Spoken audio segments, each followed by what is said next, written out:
Hello and welcome to a brand new episode of the Nerdpocalypse podcast. I'm your host, Jay. I'm here with my co-host, Micah. Jay and I were just talking about how the ugliest people want to be in the weirdest types of relationships. See, I didn't say anything. I disagreed. I thought it was mean what you were saying. I wish I had recorded it for posterity. But no, I disagree, Micah. I think people do what they want to do, and I think everyone is beautiful, and I don't judge people. New year, new week, new me. I'm just going with new week. I can't do much more than a week. New day. New day, new me. Yeah, that's it. That's as far as I can go. New afternoon. All right, so we're back. There is plenty to talk about actually this week. So we're going to jump right in. Checked out. I watched finally. I'm like super late, probably I guess a year. On Palm Springs. This was the Andy Samberg movie. It's on Hulu. It's a Hulu original. It's sort of his version of Groundhog Day. And I want to look up the woman's name as well who co-starred with him because I thought she played the mother on How I Met Your Mother. Yeah, she was. Yeah, that's right. The one they killed off in the end, which was fucking bullshit. I hated that ending. Kristen Milotti. One, she's adorable, and I absolutely love her character in this. She also was. She was also Jordan Belfort's first wife that he broke up with for Margot Robbie in Wolf of Wall Street. Oh, yeah. I mean, what you gonna do? But this movie I thought was really, really a wonderful film. I really did. I love Groundhog Day, and I just rewatched Groundhog Day maybe 6 months ago, which is still great. Right, it's got a lot of heart and it's funny and everything else. This is a modern take on that sort of like repeating one day kind of scenario, but this has more heart to it. Like I think this is actually a better movie than Groundhog Day. It's very sweet. I like the chemistry between Andy Samberg and Christine Maloney, Milotti. I thought J.K. Simmons was great in this. It's just a fun movie. It's basically about this guy, Niles, who gets caught through general movie magic. He gets caught into this like one day loop where he keeps going to this wedding and where his wife is like the maid of honor or his girlfriend is the maid of honor. And so he gets trapped. And then eventually this other woman gets pulled into this world, and then they sort of have a bond as they're kind of going through it together. Yeah, I just thought it was great. Like it's on Hulu. I highly recommend it. I thought it was one of the better sort of surprise movies I'd seen in a while. So very, very good. It's I think Andy Samberg is hilarious. I do as well. I think he's a very funny dude, and like most people who are very funny, he can pull off drama in a believable way. Now, I'm not saying this was like Tom Hanks level drama. No, it's not. No, but he pulls off a dramatic comedic role very well. Yeah, and yeah, everything about this movie was very cool, man. The gimmick is always interesting. You know what I mean? The Groundhog Day gimmick. It was used. What if Groundhog Day, but a rom-com, right? Well, Groundhog Day was a rom-com, like arguably. Yeah. Okay, it's Bill Murray, for God's sake. Right, but it was a very, very good movie. I really enjoyed it. It was one of the better films to come out in the hellscape that was 2020. Yeah, it really was. It really was. Well, the one thing I did enjoy about it is they figured out a way to like bring other people into the Groundhog Day thing, which was kind of fun, right? And like they deal with the madness that it would cause a person to have to just live the same day over and over and over again. And sort of like the sheer boredom of it all, and like, committing suicide and stuff. I mean, obviously they dealt with that in Groundhog Day too, but they do it a little bit more explicitly in this, which I thought was interesting. Yeah, I thought it was dope. I thought it was really good. I thought J.K. Simmons' character had like a really great turn when he goes to visit him in Irvine. Like, he's like, yeah, this is just one day in my life and I'm fucking stuck here and I can't see my kids grow up. Like, and it's horrible. Like, and it's just, but it's also played for comedy, like with his son, like watering a piece of shit in the yard. Like, it's just hilarious. But yeah, it's a really sweet movie. And what's interesting about Andy Samberg is everyone thought that he was, and including myself, I thought he was just clearly a Adam Sandler clone for SNL, right? Like, he kind of had very similar, just a very similar feel, but he's really kind of broken out into his own man, which is kind of dope to see. So yeah, did people think he was a Sandler clone? I always saw him compared to Adam Sandler just because they were both on SNL, and I guess because they were on SNL and both young guys. I think he is 1,000 times funnier than Adam Sandler. Oh, he is. I understand Adam Sandler. People grew up with Adam Sandler and all that, but like the Adam Sandler thing just never. I never got it. Right. I just Sandberg. I think I totally get his comedy. Like, I think he's funny as hell. Like, right. I remember watching the first episode of Brooklyn Nine-Nine. I was like, yo, this is actually pretty funny. Like, this is actually pretty hilarious. And then like 8 seasons later, it's like everyone loves that show. Right. And he's great. He's a linchpin of it. So yeah, I highly recommend Palm Springs if you haven't seen it. Again, it's on Hulu. It's a nice like Friday night, sitting with your significant other kind of movie. Like, it just is. It's not overly serious, but it's sweet and funny. I started watching Search Party on HBO Max. Quiet as Kept, the best streaming service out there. This is the one starring, I guess I'm pronouncing her first name correctly. Aaliyah Shawkat. She was Maybe from Arrested Development. It's a pretty interesting show. It's about like these 20-somethings in New York who are just vapid pieces of shit. And you hate everyone except for the main character, played by Shawkat. And basically she has nothing going for her. So she gets obsessed with trying to find a friend of theirs that goes missing. There's like a missing persons kind of like thing on a telephone pole in New York City. And she's like, holy shit, we went to college with this person. And so she's trying to tell all her friends like, oh my God, this is crazy. And they're all vapid assholes, right? Like, they just are, because they're 20 somethings in New York. Like, that just is what it is. It's fine. And so she gets obsessed with trying to find this girl. And it's kind of giving her purpose. It's very, very good. And like, they go to like a vigil at her parents' house, and like, it gets very awkward and weird, but it's really good. It's a really, really good. It's in the 4th season now, and each episode's like 20 minutes. So it's like super easy to watch, but I would definitely recommend it. I saw the trailer and I was like, oh, there was a trailer for the 4th season. I didn't know it was the 4th season. Right. And it looked very funny. But then I found out it was 4 seasons in, and I'm just like, ooh, I don't know if I really want to start another television show. Yeah, but it's like 20 minutes, so it's easy. Like, if they were hour-long episodes, I'm not going to make it. So was Cobra Kai, but I can't do it. Yeah, that's fair. That's fair. I tried. I didn't realize, I'm just reading now, the first season was actually on TBS, and then it moved over to HBO Max after the 3rd season. So that's why I was like, I never heard of this show. Like, it wasn't on my radar. But because it was on TBS is probably why. But it's very good. It's surprising. All right, let's talk about WandaVision episode 6. Were we right about anything? No. Except for one thing, which still hasn't been proven. I still don't think Mephisto is in this season. At all.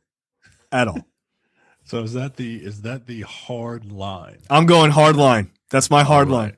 All right. That Not is, involved. Not involved. Look, I believe I'm with you. I don't think Mephisto is there, but I don't know. I don't know. I don't No, it's all a mystery. It's all a mystery, guys. All right, so let's talk about what we did see, which was the bigger things. Vision gets out. He's like, I'm done. I gotta get the fuck. I gotta go to work. Oh, we're right about one thing. Vision's dead, dude. Like in the real world, Vision is dead because he was coming out of that. He was coming out of that barrier, and his ass was falling apart. Yeah. I mean, I don't know any other way to really read that. So I think you're right. Right. What was weird is that he had the Mind Stone in his head as he's coming out. But I think that is just. I think all of that is still like a delayed reaction of Wanda's like cloaking or whatever on him, on her the image of Vision that she has in her head. You know how all the parts were all of the parts that looked like the Vision that we all know were flying back into the hex. And what was about to be left there was his dead husk, right? Yeah, because I mean, when Monica got thrown out, like all her clothes came, right? So it's right. So it makes sense that you would still see him with the gem in his head, if she made something that looked like it, like doesn't mean it has any powers, obviously, but she could make that gem look like it's in his head. So when he steps out, you still see it, right? If you're on the other side. Yeah. So I think you're largely correct I think you are correct about that. We'll find out more, obviously, this week. Who knows? Who the fuck knows? Yeah. The beginning of episode 7 will be like, hey, by the way, Vision, I'm not dead. The continued dialogue. Like, oh, okay, it was fine. What if Vision is Mephisto? No, everyone's Mephisto. Everyone is. That's how the internet reads it. Hey, he's got a red face. Think about it. Not too much, but think about it. The other thing that was pretty interesting is Wanda can move the anomaly as she sees fit. Right? Like she didn't go to Vision to save him. She just moved the anomaly. She didn't know where he was. Right. So she just widened the anomaly until he was safe. Right. Which is interesting. So Pietro is coming off like he knows everything, right? Yeah, he's aware. He's aware. In the previous episode, Vision remarked about how there are no kids around.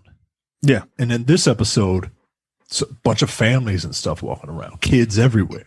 Right. And at some point, Pedro is like, hey, I see what you did with the kids, he's talking to her as if he knows what's going on.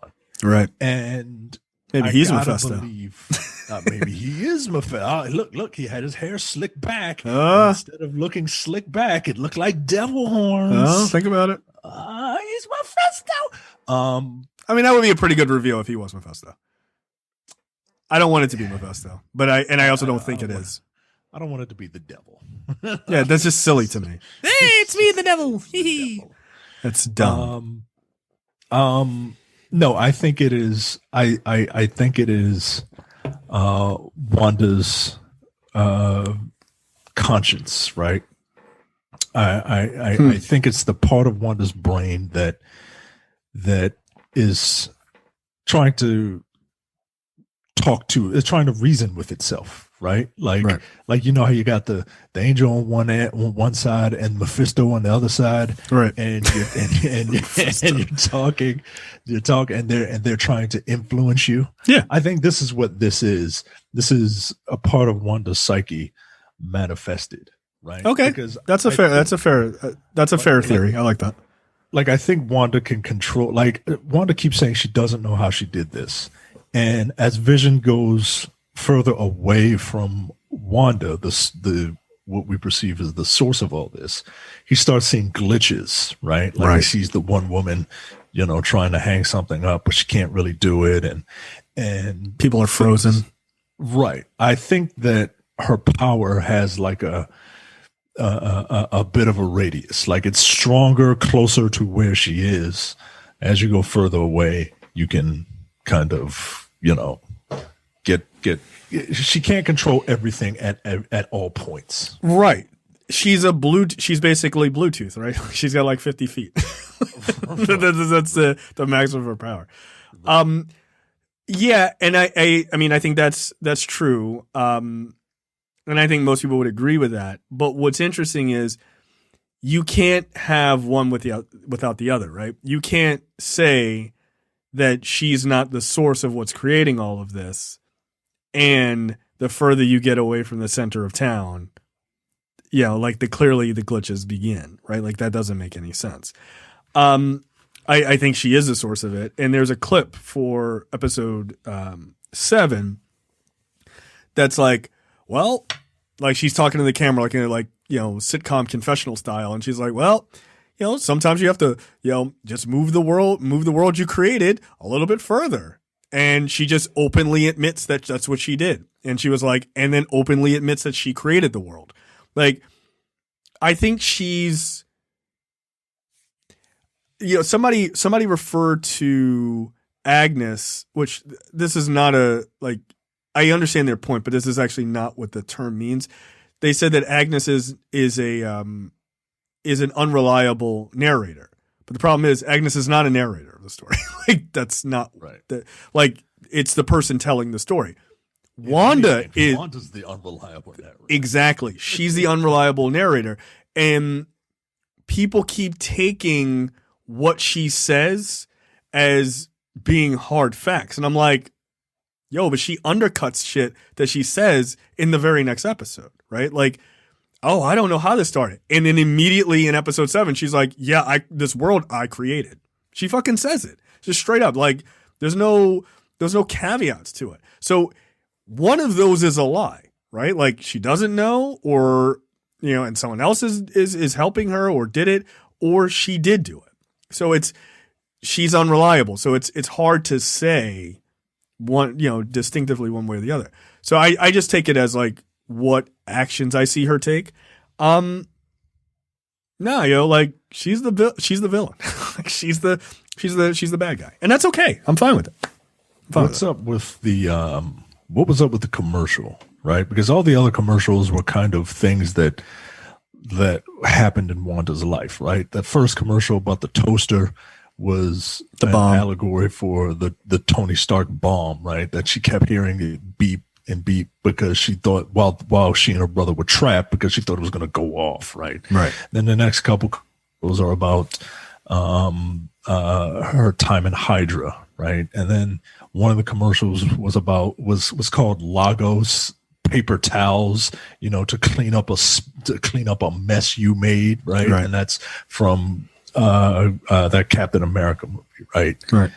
But I didn't get what this commercial was, right? Because it was just like commercial, right? Because what was it? Somebody dropped off something to drink or something on that island, and then the character just died. Yeah, so a character was stuck on a desert island, and a shark comes up and is like, "Hey, bro!" It's a play on Go-Gurt. Yeah, but it was called Yo Magic, and this character couldn't.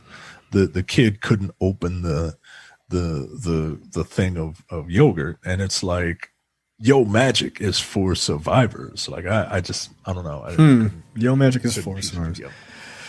Yeah, I don't know. I mean, I guess I could like wildly speculate, but honestly, I don't know.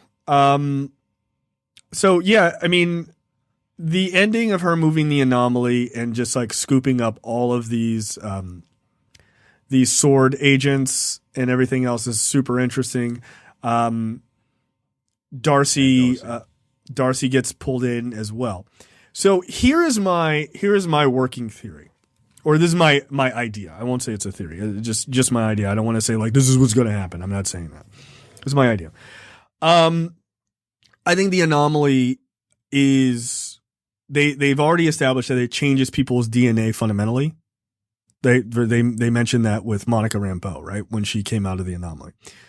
I think this is their way of, or my idea is that at the end, Wanda flips out because like they try to take her kids, or they try to kill her, or whatever, or they just have some big confrontation. You know, they get control of Vision or something, and you know, try to sick him on her. Whatever, I have no idea. However that works out, but that there's a big confrontation that happens at the end, and she moves the anomaly global, and she's just like fuck it, and just like has this burst of power, and it moves across the entire world, thus changing certain people DNA fundamentally, and other people don't get affected. Like they just don't. And that would be basically the creation of the X gene, right? It explains Monica Rambeau. It would explain, I'm just like looking outside of the series. You've got Miss Marvel coming soon, right? They don't have anything on Inhumans inside the MCU. They're going to introduce Inhumans, then have a Terrigen bomb, all that shit for the Miss Marvel series? I doubt it. Technically, the Inhumans exist in the cinema. If the television shows are included in the cinematic universe, then is it Humans exist? But is it though? Hey man, I'm just throwing it all out there. Yeah, I don't know how hard they're tying that to them. So I don't know, but that's my thought. Nick Fury was on Agents of S.H.I.E.L.D. Yeah, no, I remember the one time he was on there. Sif was in Agents of S.H.I.E.L.D. That's true. She was. She's still alive. Captain America, the Winter Soldier, the best movie. The movie that is so good, it turned Agents of S.H.I.E.L.D. around. Yeah, it single-handedly saved that show. It did. S.H.I.E.L.D. had to die so that Agents of S.H.I.E.L.D. could live, incidentally. So I think that you're going to end up seeing, or what I'd like to see is the Hex goes global and changes certain people and they become mutants, right? The other side of that is, some people don't want to see Wanda be a bad guy, right? A big bad. I get it. I don't agree with it, but I get it, right?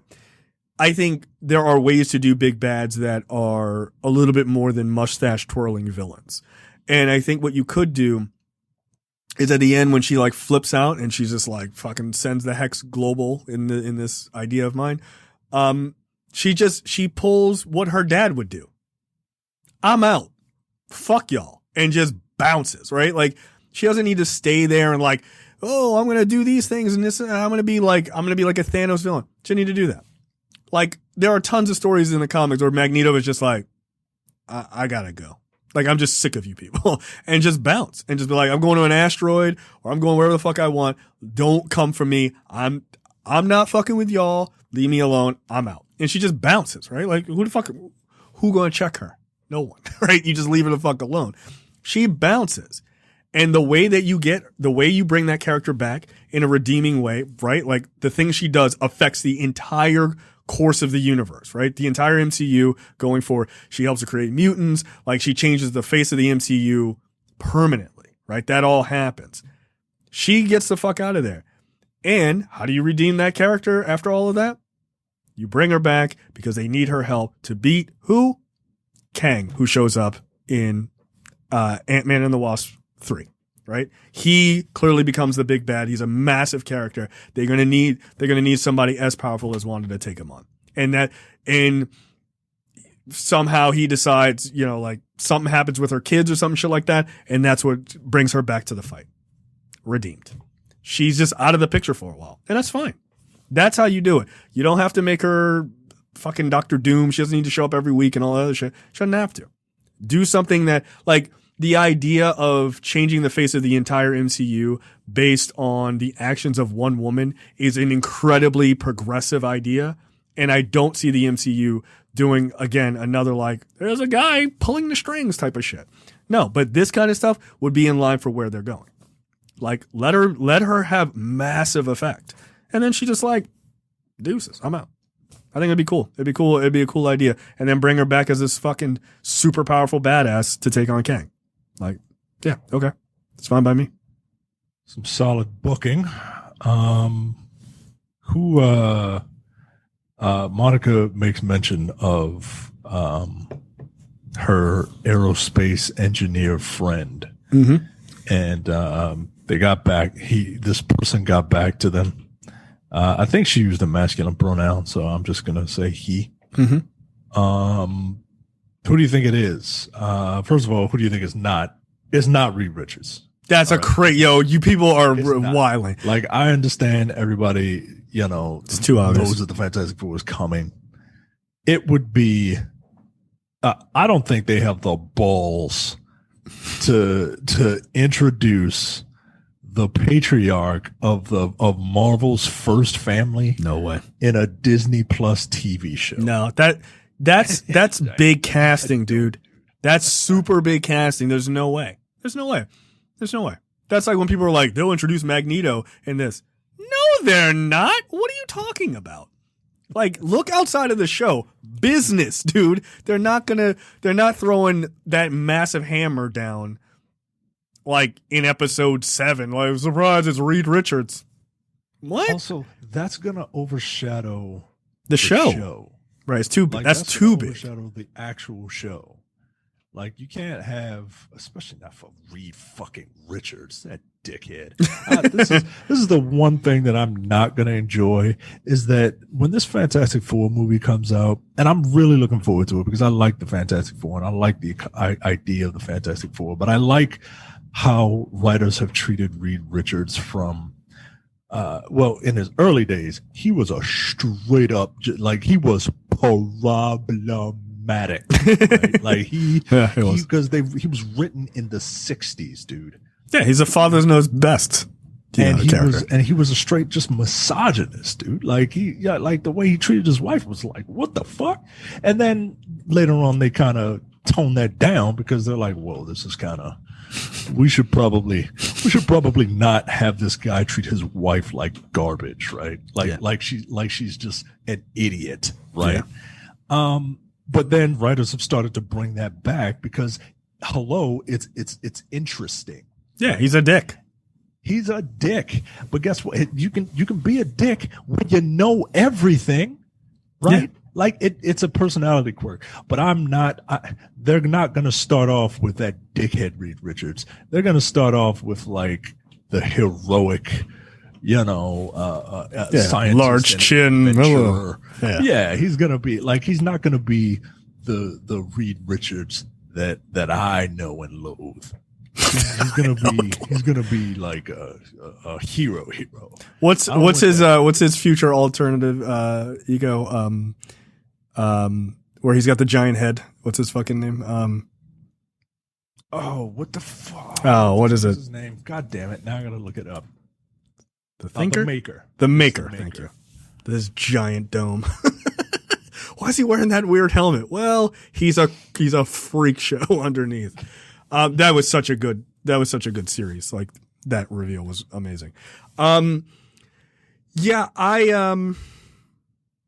the way, that's a super cool thing. That would be a super cool Fantastic Four, like, live action thing to do, is them to go to the future. And it's like, who the fuck is this guy? And the reveal is that it's the Maker. Like, that would be awesome. That would be a lot of fun.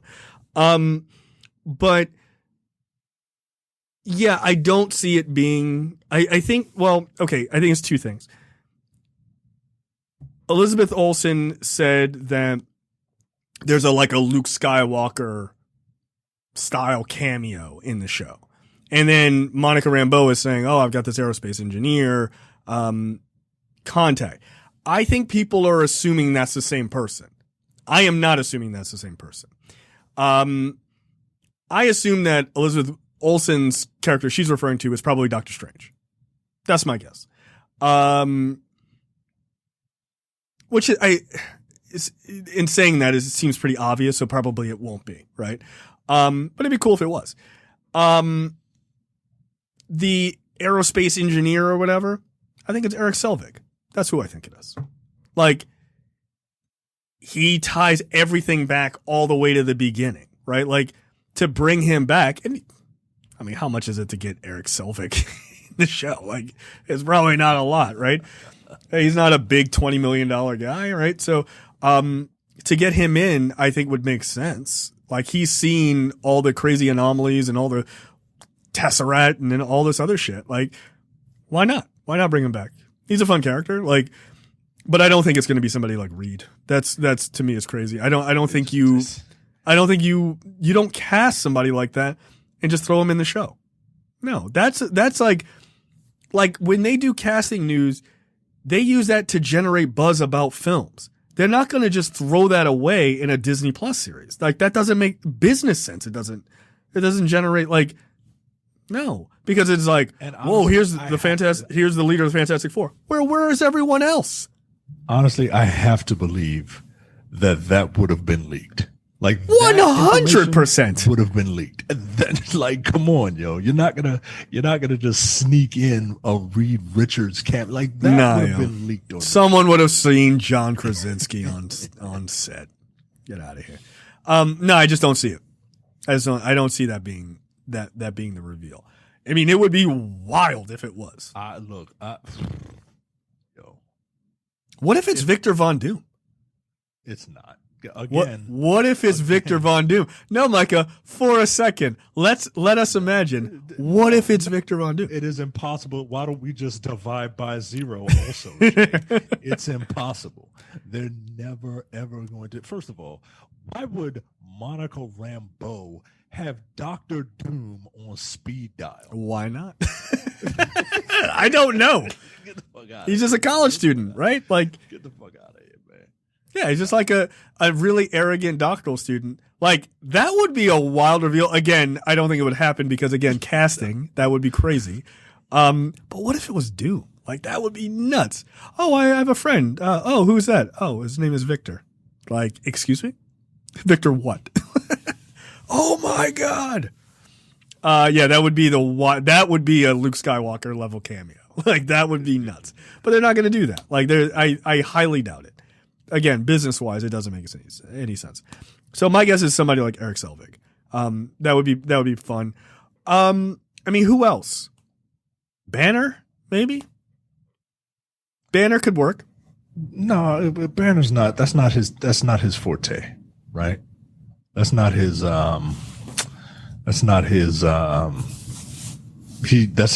that type of scientist. Yeah, but didn't he help build a fucking like time machine? Like, I don't know. Yeah, I don't see it. That would be wild. By the way, if it was him showing up as like fucking as the Hulk, like Smart Hulk, basically, like that would be a massive cameo. Like that would be pretty big. I don't see it, all right, look, wild speculation. All right, let's do it. Okay, you ready? Yeah, you ready? You ready? Riri Williams. Yeah, some people have speculated that. Here's my only issue with that. It would be fun. It would be super fun because, one, you already know the casting is done, right? We already know who she is. It's a little weird that Monica Rambeau knows like a 17-year-old. No, certainly not. She interned at Sword. Do all black people know each other? Yes. Yeah. See, that's my only issue. Like, but if it is Riri Williams, that's a solid, really super solid fucking way to bring her in. That's a super solid way to do it. Well, another problem is that Monica was blipped, so she wouldn't know her. I don't think she would necessarily know. And if I don't know who, I can't remember who was cast as Riri Williams, or if they even mentioned it. Yeah, no, they did. Yeah, I looked her up. She's like 21 years old. Dominique Thorne is this woman. Yeah, she's like 21 years old or 22 or something like that. Oh, okay. She was in If Beale Street Can Talk. Oh, yep. And she was in Judas and the Black Messiah. Okay. Yes, she was. So if this character is played young, to be young, I can't imagine she would know her unless it's like, some youth program that Sword was having and they'd had an intern or some shit. I don't know. It could happen. You know what? Riri Williams. That's my. You going with that? That is the hill that I'm willing to be wrong on. Yeah, because like that's the thing is like we're all just we're speculating. Like we're happy to be wrong. Like I'm not holding any level of like this is what's gonna happen. Like I don't know. Who the fuck knows, man? As far as I'm concerned, if a portal opened up and America Chavez walked out, I'd be like, that's fine. This is whatever. Who cares? I'm all in. I don't give a shit. Also, it's not going to be Riri Williams because she said his name. She's using masculine pronouns. But you know what? I don't give a fuck. You still going Riri Williams? Maybe she doesn't realize that Riri is a woman. Maybe she only sent her emails. I thought you were a guy. Nah, bitch. I'm a woman. Yeah, gotcha. And then when she shows up, she's in the armor already. Like they don't even bother telling that backstory. Then she just shows up like, wow, that is surprising. Like, yeah, this is happening. You're welcome. Yeah, Riri Williams would be cool. Like it's going to take a little bit of finessing to make that happen. No, it's not going to happen. No, it's not likely. No, but hey, we got a gimmick. We got to be wrong. Yeah. So hey, I do. Ready. I got to tell you, I was not a fan of that Ironheart costume at first, because they kept showing it with like her face open, and I was like, that looks fucking dumb. But with the face masks down, that armor, like the pink and yellow and black armor, that shit does look dope. I kind of want to see that on screen. That looks really cool. And I like that her first armor is just like a kind of a take on Iron Man's armor, like a basically kind of a ripoff of Iron Man's armor, and then she kind of builds her own, which is dope. Like I kind of need that in this series. And I like that Robert Downey Jr. was like, yeah, Riri Williams should be in the MCU, and they were like, you're right. Like, got it. I hope she's prominently featured in Armor Wars along with her own series. That'd be fun. Why? Because all black people know each other? Yeah, her and Don Cheadle are going to hang out. That's how it works. All the black people are robots. That's how it works. Yeah, so episode 7, do you have any thoughts on like what you're expecting to see? Any wild, very incorrect speculation? Honestly, I think I'm speculated out.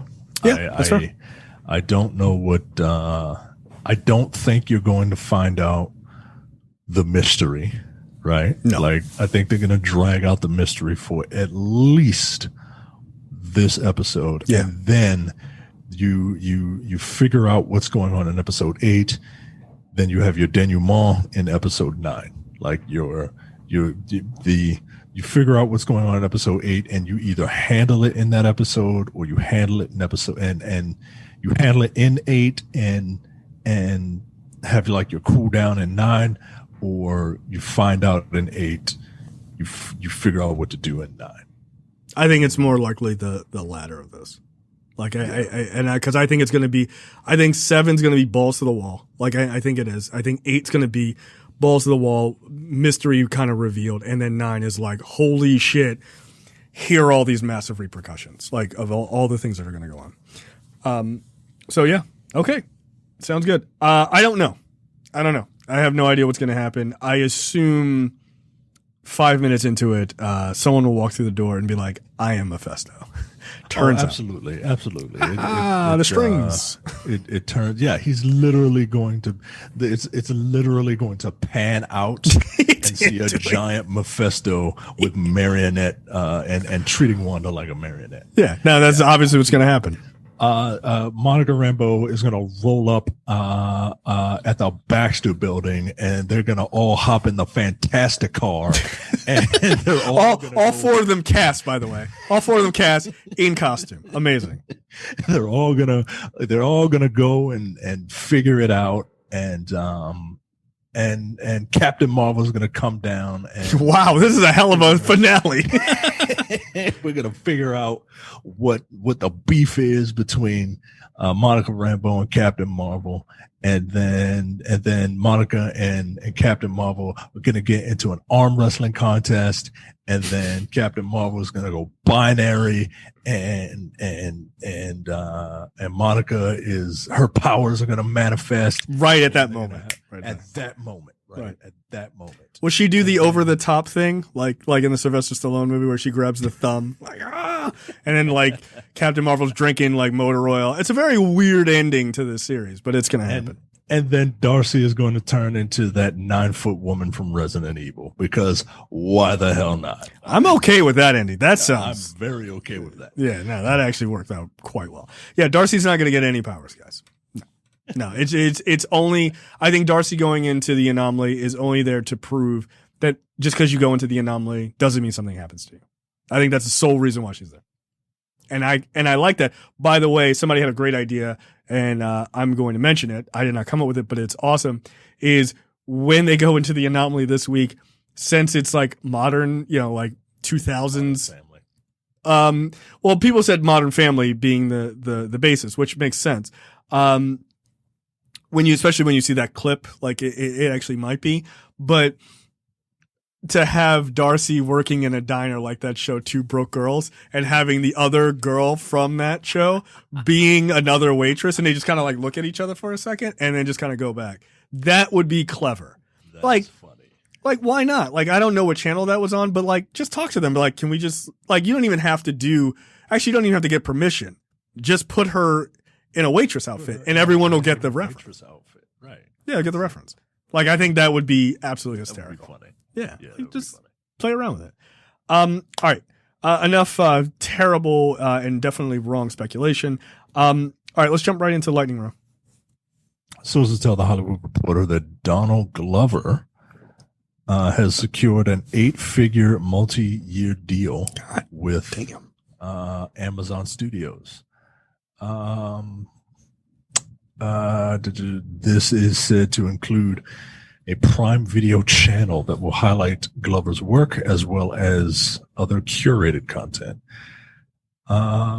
Insiders say Glover will executive produce a number of projects under the deal, including a potential series called Hive. Sources say that Janine,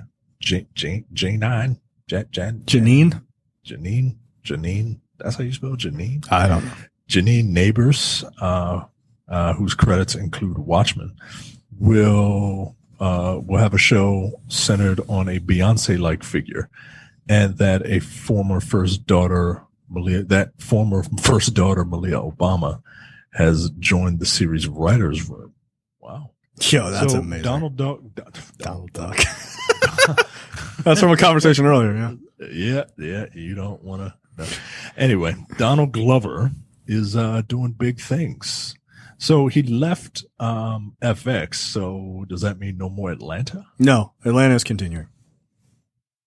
With him? Without him? No. Production on Atlanta is expected to resume in the upcoming months, with season 3 potentially premiering later this year. All right. I should probably read the stories before I start the show. Yeah. I read that out somewhere else. Earlier this week, Glover and Phoebe Waller-Bridge announced they were creating a Mr. and Mrs. Smith series for Amazon Video. Look, let me tell you something. That is a later story, so we'll just cover it now. I don't know. I mean, as I wrote, what did I say? 2 people with life's cheat codes on are working together. The 2 of them are so fucking multi-talented, it's ridiculous. To have the 2 of them working on it is pretty cool. I kind of want to see the 2 of them star in it. Yeah, they I think they would be awesome. They were highlights, if not the best part of that solo movie. 100% they were the best part. 100%. And frankly, she was the best part. Yeah, look, Phoebe Waller-Bridge is hilarious, man. She really is. If you haven't watched Fleabag, I don't know what to tell you. Yeah, do yourself a favor. Yeah, do it. So yeah, the 2 of them working on a Mr. and Mrs. Smith TV series is kind of dope. I know a lot of people don't like that movie. I do. Like I do. It's sort of a guilty pleasure for me. I thought it was pretty fun. It was fun. I like when you take different genres and kind of mash them together and see what happens, right? Mr. and Mrs. Smith is like this espionage adventure movie / relationship rom-com, right? Yeah. Like who would have thought to do something like that? Yeah. And it works. I think it works. Yeah, I thought it was a pretty fun movie. I mean, again, not the best movie. Not a movie. Hello? Yeah. Oh, weird. My monitor just like zipped out for a second. Not the best movie. But I did enjoy it. So I would definitely watch a well done TV series of the same, of that same world. That works for me. Hell yeah. Yeah, man. So anyway, There Donald Glover doing big things. Very much so. Next up, Disney is likely to not recast Cara Dune. Oh, no. I mean, it is what it is, man. Nobody tuned into that show to see Cara Dune. And look, this is not me picking on Gina Carano. Look, nobody tunes in to see Carl Weathers' character. No, whoa. Who said you can't pick on Gina Carano? Why not? Fuck her. What? You being nice for? Well, I'm actually a nice person. Not day by day. Not new me. Okay, new day, new me. No, you've never been a nice person. Like that is a lie that you've been telling everyone. I know the real you. Get the fuck out of here. Look, I don't give a fuck about Gina Carano. I care see how it comes out real quick. Look, I care as much about Gina Carano as she did about having a job. Not much. Who cares? Right. But like nobody tuned in for her. Just like nobody tuned in for Carl Weathers. You tune in to see what the Mandalorian is doing. Right. And if they happen to be a board, that's fine. Right. I care about her as much as I care about that frog lady whose babies were getting eaten by that savage Grogu. That was so funny. People legitimately got mad. I'm like, none of this is real. Right. They better not have him do that again. It's not. Those aren't real eggs. You guys are like, your suspension of disbelief is quite amazing to the point of stupidity. But go ahead. So, my only regret in all of this is that I did not scoop up one of those Gina Carano Hasbro Star Wars Black Series characters, action figures. Yeah, they canceled the rest of the new ones. They canceled the run of that. Yeah, and I didn't want it because I didn't buy it because I didn't want it because who the fuck cares about Cara Dune? Nobody. But now that they're not making them anymore, and normally I don't buy toys just to hoard them, right? Like I don't buy toys as an investment opportunity, right? Like that's just foolish to me. Yeah. But like toys are meant to be played with. They're not meant to just kind of sit there. But that's my opinion. You have a bunch of toys right behind you. Do you play with them like in Space Walls? Like, yeah, I do. What a loser! I'm Quicksilver. Like, do you do the voices? Where do you think all the pictures come from? Like, that's me playing with the toys, and then I'm like, oh, what if I can do this, and what if I can do that? No. I want to see. I want to know whether or not you're like, whether you're playing. What was the like Ultimate Universe? You're like, I'm Quicksilver, I'm Scarlet Witch, I kind of want to make out with you, but you're my brother, you're my sister, and then they have sex because they literally wrote them as an incestuous brother and sister couple. Oh yeah, and the Ultimates, yeah. That was really disturbing. Yo, the 2000s were rough in every way, shape, and form. Like no matter what the medium, the 2000s were. Just it was a fucking mess. I remember reading that, and I'm like, Yo, they're looking at each other kind of creepy. What the fuck are they doing? And then like a couple series later, it was like, nah, they're fucking. I'm like, nigga, what? All right, I'm out. They ruined the Ultimate damn Universe. reason. For no damn It wasn't relevant to any story. Like you have to like I would think that you could show the love that those two have without them fucking. And you'd be wrong.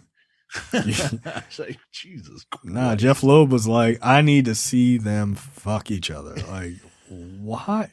Ew, dude. I don't know what it is with white men and incest, yo. Yo, you guys are obsessed with it, yo. Like, every time I open X videos, every time, stepmom, and like, relax. You ever want to have sex with someone you're not related to by marriage or by blood, you psychos? What's wrong with you? Are white men okay? The answer is no. Well, that's how much we care about Cara Dune. Yeah, that we've got I don't care. I don't care. I was like, I think it's cool. They should recast her. Oh, they're not going to? I don't give a fuck. Like, I don't care. I'm not invested. I just don't give a fuck. She's not a good actress. When everybody told us, hey, we were wrong about Haywire. Haywire is a good movie. No, we weren't. We weren't wrong. We're never wrong. No, that movie sucked. We're not wrong. You know why we're not wrong? Even the director knew we weren't wrong. That's why they had someone else dub over her lines. No. She dubbed her own lines over. Yeah, she had to redub all of her lines, and that's the performance you got out of it. Hi, it is I, Gina Carano. That movie, unfortunately, I will never forget that movie because it was the very first screening that we had. I was excited too. Critics. Yeah, we were really excited. We took a train to DC. Yeah. That's how excited we were. Yeah, boy, was that stupid. What a waste. All to see Cara Dune read off a script. Disney, remember everybody wanted her to be Wonder Woman? Can you imagine? I mean, looking at Wonder Woman 1984, yeah, I think I can. Like, that doesn't feel that crazy to me. She'd be terrible. Probably could have gotten Henry Cavill to show up in a movie, though, I can tell you that. If she could act, it would have been better. Anyway. Jordan Peele casts his two leads in his next project. Keke Palmer and Daniel Kaluuya. Kaluuya is a drink, is it not? It is. Okay. Daniel Kaluuya. Jordan Peele's found the two leads. Keke Palmer has signed to star in the feature, while Daniel Kaluuya is in negotiations to reunite. Details of the project are being kept secret, but Peele once again wrote the script. And directing. I look forward and is directing. I look forward to seeing Daniel Kaluuya make another horrible mistake in his long line of making mistakes. He is bad at trusting the right people, man. Like his characters are horrible at trusting. Look, I'm all in. I loved Get Out. I thought Us was quite good. I think the biggest problem with Us was that it was a sophomore project and people put way too much weight on that movie. Yeah, they set expectations like through the roof. That wasn't fair. First of all, I like Get Out, but I think that the woke of us in movie watchdom, like they ruined it. They like it a little too much, right? Like I don't think they got the joke about the armitages. You know what I mean? Right. Oh, I would have voted for Obama a third time. Yeah. Like the people who are who like, that's you. Like he's commenting on you. Right. So those are the type of people who are putting that movie on an impossibly high pedestal. Right. And look, for a first project, it was amazing. Like, I love that movie. I think it's a phenomenal movie. It's a phenomenal movie. Yeah, it is. Like, Terrence went to see that. He was, I mean, I have never seen Terrence excited about literally anything until that movie came out. No, there are only two movies I remember that I can remember that Terrence absolutely, like, unequivocally loved. Get Out and Parasite. Those were the two movies where he was just like, these are, like, where he was like, you need to see this movie. Like he was super excited to tell people to go see the movie. And there's plenty of movies that he's really liked, but, like, those are the movies he, like, really advocates for. And yeah, like, both of those movies are great. Like, they are super great. So yeah, whatever Peele does, I'm fine with it. I just hope that people don't try to speculate it to death the second the trailer comes out, to the point where then it doesn't, like you said, doesn't live up to the expectations, and people are like, oh, yeah. Because, like, when we reviewed Us on Black Cinema, that movie has a lot to say, like a ton to say, and actually it's really quite good, but people didn't see Get Out 2, so they were like, this is not good, which I don't think is a fair criticism of that film at all. Right. So, I'm here for it. Jay's favorite director is creating the most Tim Burton thing imaginable, a Wednesday Addams television show. Okay, next up, they're making a Twisted Metal movie. I don't give a fuck about this. I don't. I just don't. I like Wednesday Addams just fine. I like the Addams Family just fine. I hate Tim Burton's movies. I hate them. I hate them all. Except for, like, Beetlejuice and Batman. Not Batman Returns. I hate Batman Returns. Batman Returns is a Tim Burton movie. No, I know. That's what I'm saying. Like, quintessential Tim Burton. It is a Tim Burton movie. Yeah, no, it's terrible. Like, Batman is a studio movie. Batman Returns is a Tim Burton movie. Yeah, it is. Oh, thanks. It's described as a coming-of-age story. The series will follow Wednesday as she attempts to solve a supernaturally infused mystery during her time as a student at Nevermore Academy. That's not that character, yo. She doesn't care about anything. She doesn't give a fuck. While Burton has directed pieces of television in the past, his presence on the small screen has been few and far between. All right. Who cares? Yeah, next time. It's a Wednesday. So you're not going to check this out? You're not going to give it. I will have to see a trailer. I'm not. I'd have to see a trailer, but I doubt it. I don't like his aesthetic. I just don't like his aesthetic. His aesthetic is the reason that Spencer's and Hot Topic exist. You're right. Like, they've been waiting for a new Tim Burton project. They're like, yo, let's go, baby. Like, you know how many buttons and pins and bullshit we can sell at this mall?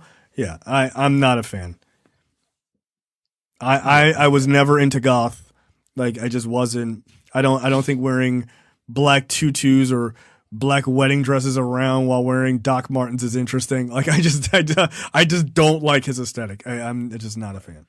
Carrie is 100% going to watch this. This is Carrie's whole thing. Carrie dresses like everyone in a Tim Burton movie. That's not true, but that's the rumor I'm going to start. I was about to say, like, she's going to come for me. I know. She's a crazy person. She knows where I live, so that's a problem.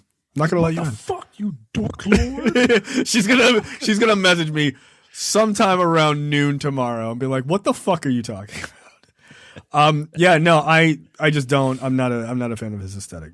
Carrie, you let me know what you think of the series after you finish watching it 3 times. I know you're a huge Tim Burton fan. Yeah, I'm just not. I don't get it. I don't get the love for Tim Burton. I just don't. I think it's just nostalgia. Yeah. Right? And look, don't get me wrong. He's done some great movies. Like, Beetlejuice is a great movie. It is. Edward Scissorhands is a fine movie. I enjoyed Edward Scissorhands, but I think I enjoyed it because I think there were a lot of factors as to why I enjoyed it, right? Like, I don't know if I could sit through it now, but. No, I don't have much of an interest. Like, let me look up Tim. During that Super Bowl commercial, like, one of the Super Bowl commercials had an Edward Scissorhands' son was in one of those commercials, and I'm just like, all right, this is kind of dumb. All right, let me look through the movies that he's done. Pee-wee's Big Adventure, I enjoyed. Creepy as shit, but I enjoyed it. Beetlejuice, great. Batman, great. Edward Scissorhands is fine. It's fine. Batman Returns, no. Never saw Ed Wood because I just wasn't interested. Mars Attacks, I never saw. Sleepy Hollow, I like Sleepy Hollow actually. Planet of the Apes, no. Big Fish is good. Charlie and the Chocolate Factory, no. Corpse Bride, you're a fan, buddy. no. You're a fan. Sweeney Todd, Demon of Barber Street, I did enjoy it actually. I just saw that for the first time. Like I did. Alice in Wonderland, no. Dark Shadows, no. Frankenweenie, no. Big Eyes, no. Miss Peregrine's House of Peculiar Children, no, and no. Dumbo, no. His early work I liked. there was a lot of oh, this ain't that bad. Oh, I kind of like this. Nah, yo, no. Look, 1, 2, 3, 4, 5 movies I liked. 6 movies out of 1, 2, 3, 4, 11, 12, 13, 14, 15. Out of 19 movies, I like 7 of his movies. That's not a good number for him. I mean, it's higher than yours, I'm sure. Yeah, it's higher than mine. But in fairness, you probably haven't even seen the movies I've seen of his. I've seen, yeah, you know why? Because I'm not a fucking fan. I was forced to watch Sweeney Todd. I was forced. By Carrie, huge Tim Burton fan. Yeah, that's, you see why I've never been on that show. Yes, you have. Ever again. I watched the one movie that I like. Nah, yo. And I ain't watching none of these other ones. Nah, yo. I'm gonna find a Tim Burton movie for you to watch. Get out of here. I've watched everything up to Batman Returns. Damn, you've never seen 2001's Planet of the Apes? Not seen Ed Wood, not seen Mars Attacks, not seen Sleepy Hollow. I did see Planet of the Apes with Mark fucking Wahlberg. It was so bad. I don't even think I knew who directed that. It was just I didn't bad. see. I saw everything up to Batman Returns and Planet of the Apes, and that's it. Big Fish is a good movie. That is a legitimately good movie. But it's got, again, it has its stack to it.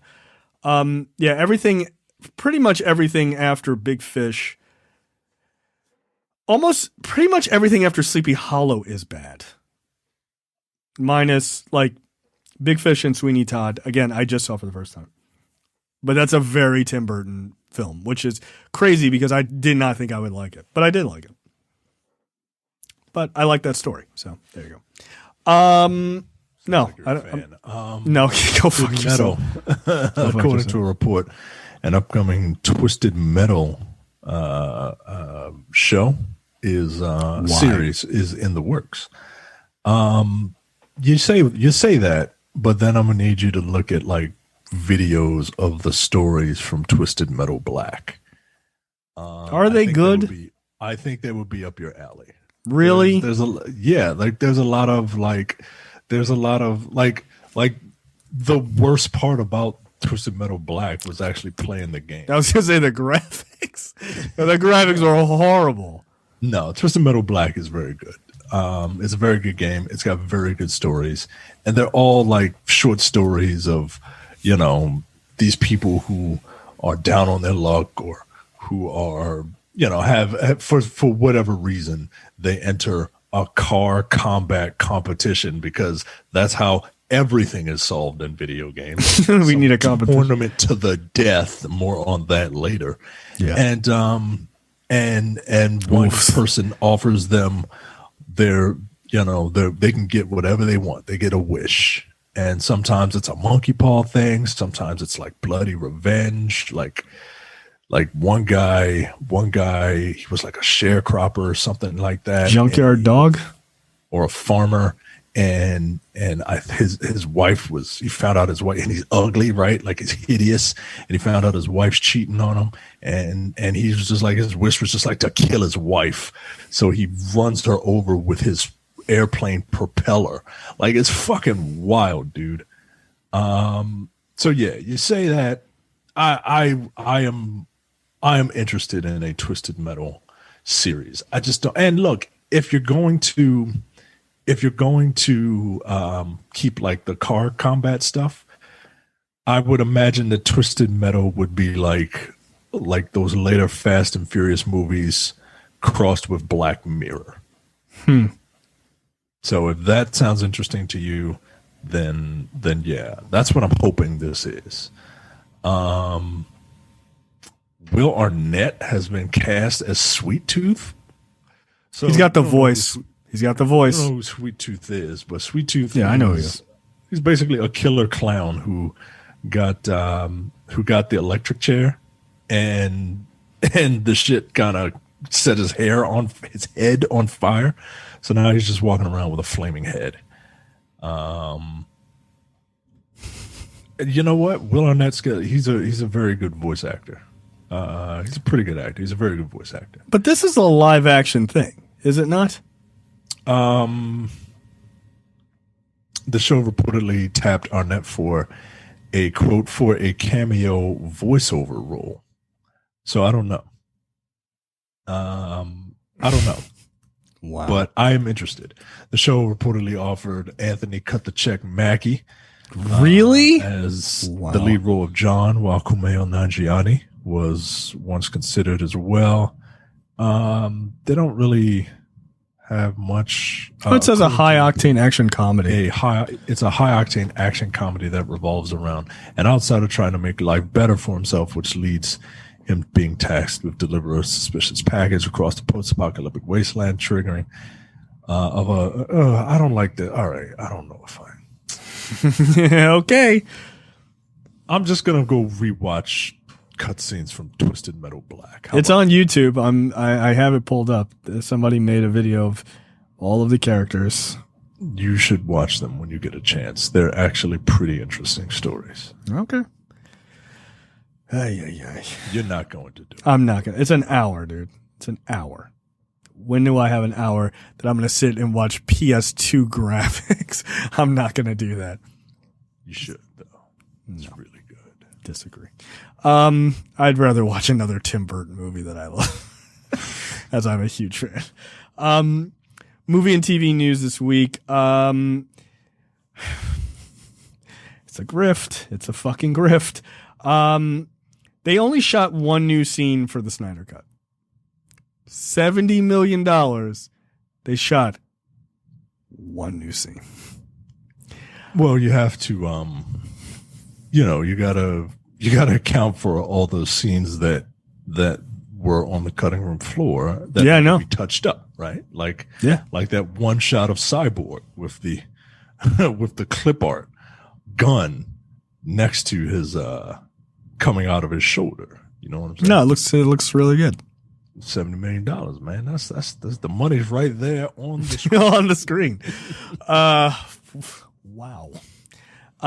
All that money, and they couldn't just redesign Cyborg so he doesn't look like he has a jail physique of skinny little legs and a huge upper body. Yeah, yo, he's got like a weird like Dorito slash it's a terrible design. Like I get it. You want to make sure it doesn't look like a guy in a suit, but at the same time, like it's a guy in a suit. You want him to look like a person, right? Yeah, I just didn't understand that. It's bad. But producer Deborah Snyder, I guess that's Zack Snyder's wife, says people who keep thinking, oh, they went and shot so much more stuff, and I go, we literally shot one scene, like one additional scene. I shot 3 days here. That's it. That's what we captured. Now that's clear. We'll talk about the Snyder Cut in the trailers, but that's clearly the scene at the end of the trailer with the Joker, right? Because he was not in the original movie at all. So that's clearly what they decided to do. So obviously the one scene over the course of 3 days, I guess, is all from the nightmare scenario of the dream sequence or whatever. Yeah, I mean, when she says that, I believe her. Oh, I do believe her. Yeah, absolutely. You know, Joss Whedon is the one who did a bunch of reshoots. Yeah. Because he had to put in all his jokes and all that crap in it, right? But I'm just amazed that I'm just very curious about where the money went. Well, it's funny that you say that. It's almost all CGI. Yeah, that's what I'm saying. Yeah, I know, but like, where is it? And I guess I'm gonna have to watch. Like, I imagine that they had a bunch of like dailies, and dailies are just like raw footage. Yeah. No work has been done on them yet. So I imagine they had a bunch of dailies on the cutting room floor for over 4 hours worth. Oh, 100%. Yeah. And since they whittled it down to 4 hours, then you gotta pay people to re-edit the thing, and then you gotta pay VFX people to put all that crap in there, which is weird because, all right, we'll talk about the trailer later, but and just yeah. So where the fucking money go, man? So there's another line that says it was also weird because Ezra Miller, as shooting Fantastic Beasts at the time, and he's in a scene, explained Snyder, so we shot him remotely. Zach zoomed in because he was on the Fantastic Beasts set. Luckily, their crew was amazing. They were like, we'll help you. So we got a green screen, and they had a camera feed and a zoom. He got to direct Ezra via Zoom, and we put him in. Yeah, I'm sure that's good. Via Zoom, like what we're on now. Yes. I mean, look. You put the Zack Snyder filters, Instagram filters on there. Yeah. God damn it! You're gonna make me watch this fucking movie, yes, man. Yes, yes, of course. God. Who doesn't want to see this train wreck? Come on, you want to see it. You want to see how bad this is. It's gonna be a mess. It's gonna be a mess. But they threw $70 million at the visual effects. Like the article even says as much. Yeah, it's obvious. All the dark side shit was all shit that they had in dailies, I'm sure. And when it was initially reported when Snyder was leaving, when he stepped down from the project, they were like, there is enough for 2 movies here. Like, this is not anything we can just throw together, which is why Whedon had to go in and reshoot a bunch of stuff because it didn't make any sense. So the fact that they only shot one other scene, that tells me that this is going to be a fucking mess. It is going to be a narrative mess. Look, like we talked about, I have no doubt that it'll be better looking. I have no gray as shit, but better looking. I have no doubt that the action sequences will be fucking great. I have no doubt about that. Those are not 2 things that make a movie. They're not the only 2 things that make a movie. You got to have a story that's worth telling and worth wanting to be, someone sit down and wanting it to be told to them. So, yeah, but people, man, like if it look hard, that's going to be enough for people. People will come out, these sort of Zack Snyder sycophants will come out before this movie is out for 4 hours and tell you that it's better than Endgame. 100%. Yeah. It'll be out a half hour and they'll be like, no, this is better than Endgame. Cool. I guess. Look, I doubt it. I haven't seen it, so I can't tell you that it isn't, but I doubt it. I saw the movie. What we're being told is that this is more of Zack Snyder's vision, not less of it. I doubt it. Okay. So $70 million for CGI and not changing much of the narrative. Got it. All right, cool. You wrote it? Good. That'll be great. I can't wait. It's coming up fast. I can't believe I get so many nice things this year. Yeah. Rush Limbaugh dying, and yet I get punished at the same time. It's like a monkey paw. Like, you're getting Zack Snyder's fucking cut for your birthday. Oh, man. But Rush Limbaugh died. Oh, okay. All right. 50-50. You get something, but the world gets to take something. Yeah. Like, in order for Zack Snyder's cut to live, the devil had to reclaim the bloated corpse of Rush Limbaugh. That's how you have to think about it. Yeah, that's not so bad. In order for them to bless you with the Snyder cut, they had to take away something that you love. Rush Limbaugh? If you're a premium member, you should really go listen to that new episode and look forward all the way to the end. Find out just how much of an asshole I truly am. You'd be surprised. Yeah, probably not, actually. I wouldn't be that surprised. I don't know if surprised is the... You wouldn't be surprised. You wouldn't be surprised. Others might be surprised. You wouldn't be. You'd be like, yeah, that's on brand. That feels about right for him. Constantine reboot in the works at HBO Max from J.J. Abrams' Bad Robot with Guy Bolton set as writer. Guy Bolton, I don't know his work. I think they mentioned he did something else here. It doesn't seem that they're bringing Matt Ryan back, who played Constantine on the CW, and on that Constantine series. It seems like they're going to just do a full reboot. The series is being developed by David Goyer and Daniel Cerrone. So okay, I like that they're going to try this again. But we'll see. Oh, Bolton is a fledgling writer out of the UK. He's previously written 2 books. So yeah, okay. Like I don't know that he's really done much of anything outside of writing books. He's done some work on an original plot script, but nothing past that. So okay. Are you interested in the Constantine series from HBO Max? No, I'm not a big fan of the occult, but and I'm not even gonna like lie and be like, oh, maybe if I see a trailer, maybe if somebody says it's good. Like, I'm not watching it. I'm just not a fan of the motif, the subject matter. The motif. Yeah, I'm just. It just doesn't do anything for me. It doesn't interest me. What if I tell you it's really good? I don't care. You told me Cobra Kai is really good, and I believe you. I just don't care. It just seems mean towards me, personally. I mean, it is what it is. I will say this.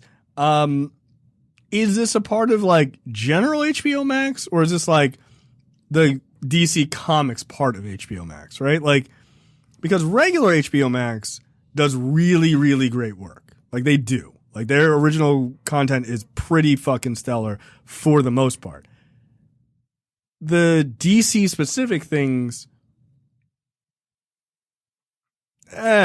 like it's not as amazing. But so I don't know how they're going to do this. It'd be interesting to see. So yeah. Look, I hope the people that like it. Like it. It's like Young Rock. I watched that a couple days ago. I hope the people that like The Rock like that show, because the people whose love for The Rock has waned a bit, you will not like that show. My de-waned a bit? De-waned? No? Okay. All right. Got it. Yeah, I'm never going to watch that show. Like, there was literally zero chance I was going to watch that program. Yeah. Okay. I don't know. I'm not even sure I super care about it, but we'll see. Let's see a trailer. Here's an interesting story about Zack Snyder. Justice League distribution underestimates, quote, according to Zack Snyder, Justice League distribution underestimates worldwide demand for the Snyder Cut, according to him. Okay. I think you feel like Twitter and social media are the entire world. They are not. He did make a quote that you pointed out as a massive dog whistle. He says, I don't know why, because they are talking about the fact that the Snyder Cut is only going to be on HBO Max. He says, quote, I don't know why that is. I honestly couldn't put my finger on it. I don't want to seem like there's some sort of conspiracy out there. I don't think so. I think part of the problem is no one saw the movie coming. So there's clearly a conspiracy, right, Micah? Like, that's clearly what he's saying, right? They're trying to hold my man down. Like, like, come on, yo. Like, why would you say that? Yo? Classic Like, cult bullshit, dude. Classic cult bullshit. Classic cult bullshit. And he's, he's an odd guy, right? Like, he's not. He is. He's like, there's weird artists, right? But then there's like this guy, and the whole, I don't know, maybe it was a conspiracy. Like he thinks his shit don't stink. And look, I'm not gonna come up here and be like, I hate Zack Snyder. No, I don't either. No, yo, I like a lot of Zack Snyder movies, but I can't. Yeah, I love the Guardians of Gahul. I can't put this guy. I can't put this guy in a box, right? I can. I guess maybe that's a good thing. No, I can put him in a box. But like I'm looking at his work. I enjoyed Dawn of the Dead. Yeah, it's great. I really enjoyed that movie. I like 300. I like Watchmen. Yep. I didn't see the Owl movie. Yeah, Guardians of Gahul. That's a 5 out of 5, my friend. I've never seen it. I'm kidding. I don't know. Sucker Punch. I mean, go fuck yourself. Yeah, that movie is horrendous. Like, this was the beginning of where it's like, oh, this dude thinks he's like hot shit. Yeah. And he's good, but you ain't great, dude. And people defend that movie, which is wild to me. Like, that's wild to me. That is textbook bad filmmaking. And then, Man of Steel, which I enjoyed. I like Man of Steel just fine. Yeah, absolutely. I enjoyed Man of Steel, but BVS, I can leave it. No, it's bad. Just Zack Snyder's Justice League, Army of the Dead. Looking forward to. Hell yeah, dude! I want to see it. I really want to see it. So, I don't know, man. I don't know.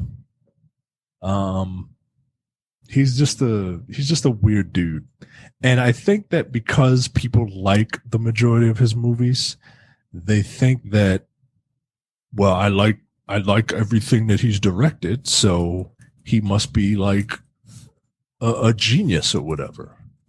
And that's just not the case. No, it is not. I like a lot of Michael Bay movies. Ain't nobody mistaking his ass for no genius. He's something. Like, he don't, like, Michael Bay don't deserve a cult, but I guarantee you, Michael Bay has just as many hits as there are misses for people. Yep. I'm watching the samurai fight from Sucker Punch.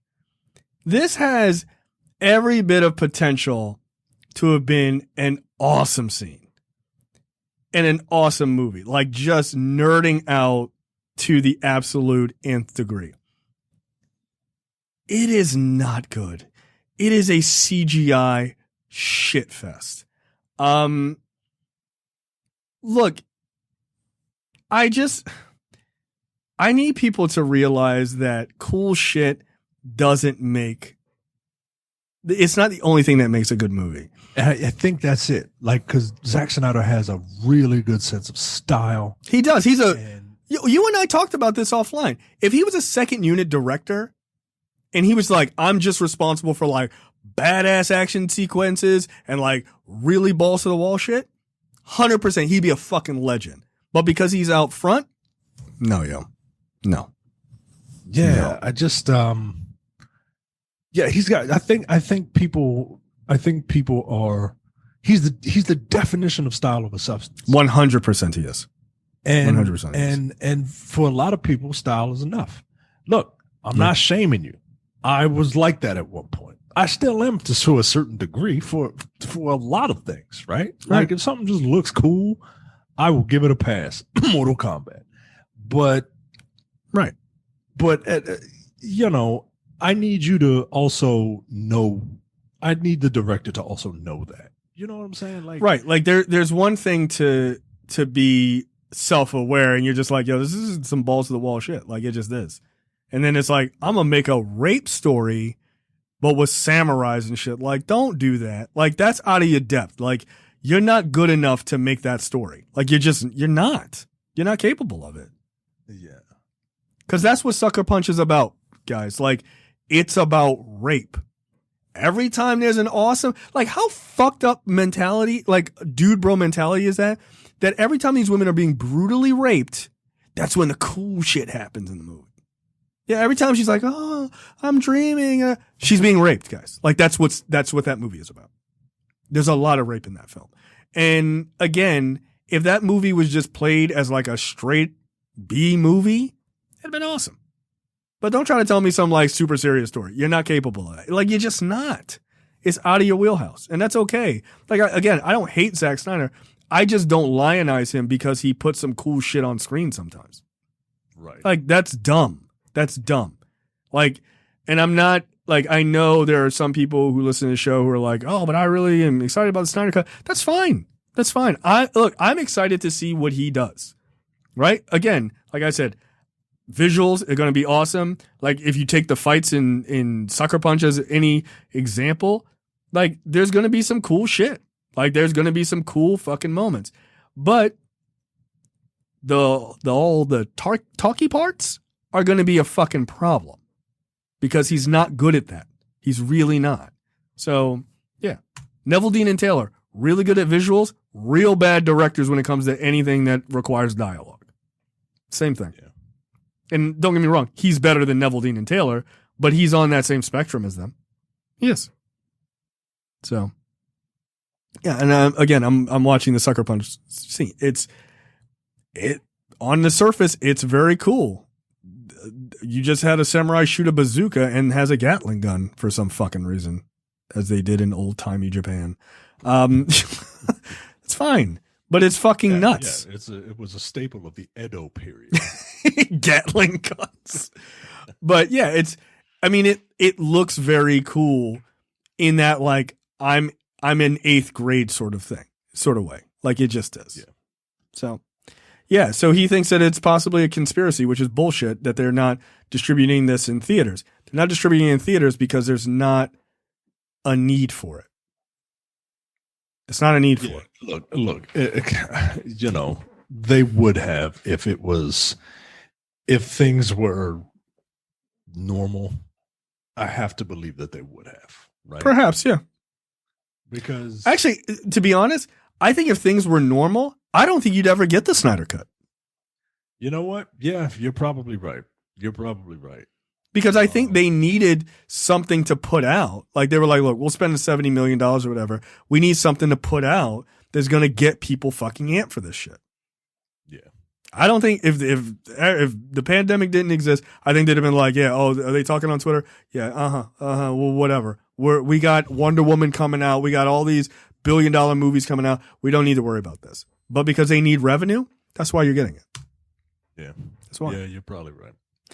And again, I mean, it's coming up soon, man. It's like it's literally exactly a month from now. So it'll be here soon.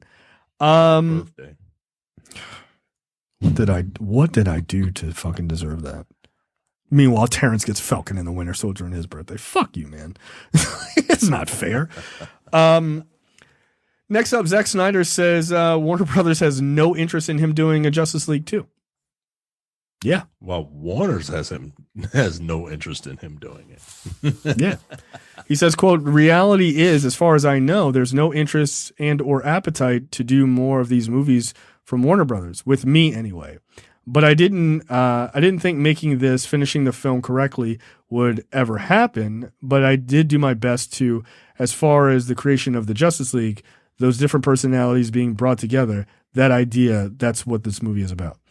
He speaks very similarly to Donald Trump, which is very bothersome to me. Bigger words, but just fucking jumping around. Like it's fucking irritating to read. Look, that's fine. I don't think they should do more of these movies with him. I think it was a mistake. So, he's doing a King Arthur movie next. Look, I've never been into King Arthur anyway, so you ain't see that Guy Ritchie one? No, I didn't. Nigga, that movie was horrible. Like it was horrible. I'm a Guy Ritchie fan, but I ain't that much of a fan. Nah, don't do it. I saw the screener. It was fucking horrendous. I have no doubt. Again, King Arthur under Zack Snyder is gonna look fucking dope. It's not gonna be good. Not from a narrative perspective. It's not. Just not. Yeah. Well, It's fine. we'll see. Just get better writers. Get better writers. That's what you have to do. Get better writers. Well, you get better writers, but also like a director can like change shit on the fly, right? Like Yeah. you can just be like, no, I don't want to do that. We're doing this instead, right? Right. So I don't know, man. I don't know. I'll see that other zombie movie he's got. Oh yeah, I think that era or that genre he's got a lot. I don't doubt that that's going to be fucking awesome. I can't wait for that. Yeah. Super excited for that. See, So not a Zack Snyder hater. I just don't think Justice League is for him. All right, question of the week. question of the week brought to you by Discord. Seriously speaking, where do you want to see the DCEU go after the Snyder Cut? Reboot with the same actors, reboot with new actors, single films, no connections, etc. Thaddeus says single films with minimal continuity / no connections would be interesting, allowing the franchise more freedom to play with the characters. Marvel is handling interconnected movies more successfully, while DC characters seem best presented in solo films. What could work is letting the DCEU be an actual multiverse, where they only share continuity for single films. Then each subsequent release can select the previous movie it wants to connect with, and if not, don't bother. Reinvent for every movie. That's kind of what they did with, they kind of did like a hybrid of that with their animated features, right? Like there was the run that was like in the same universe, right? Not necessarily connected until they decided, hey, maybe we should kind of connect these, right? And then every other release was a one-off. And I like that. I thought that was fine. You could do that for live action. The only problem with that is that I don't want them to have to retell origin stories over and over and over again. Like, is this Matt Reeves Batman going to have, like, if I see Thomas and Martha Wayne die again, I'm going to be over it. Well, you know what I'm saying? I mean, right.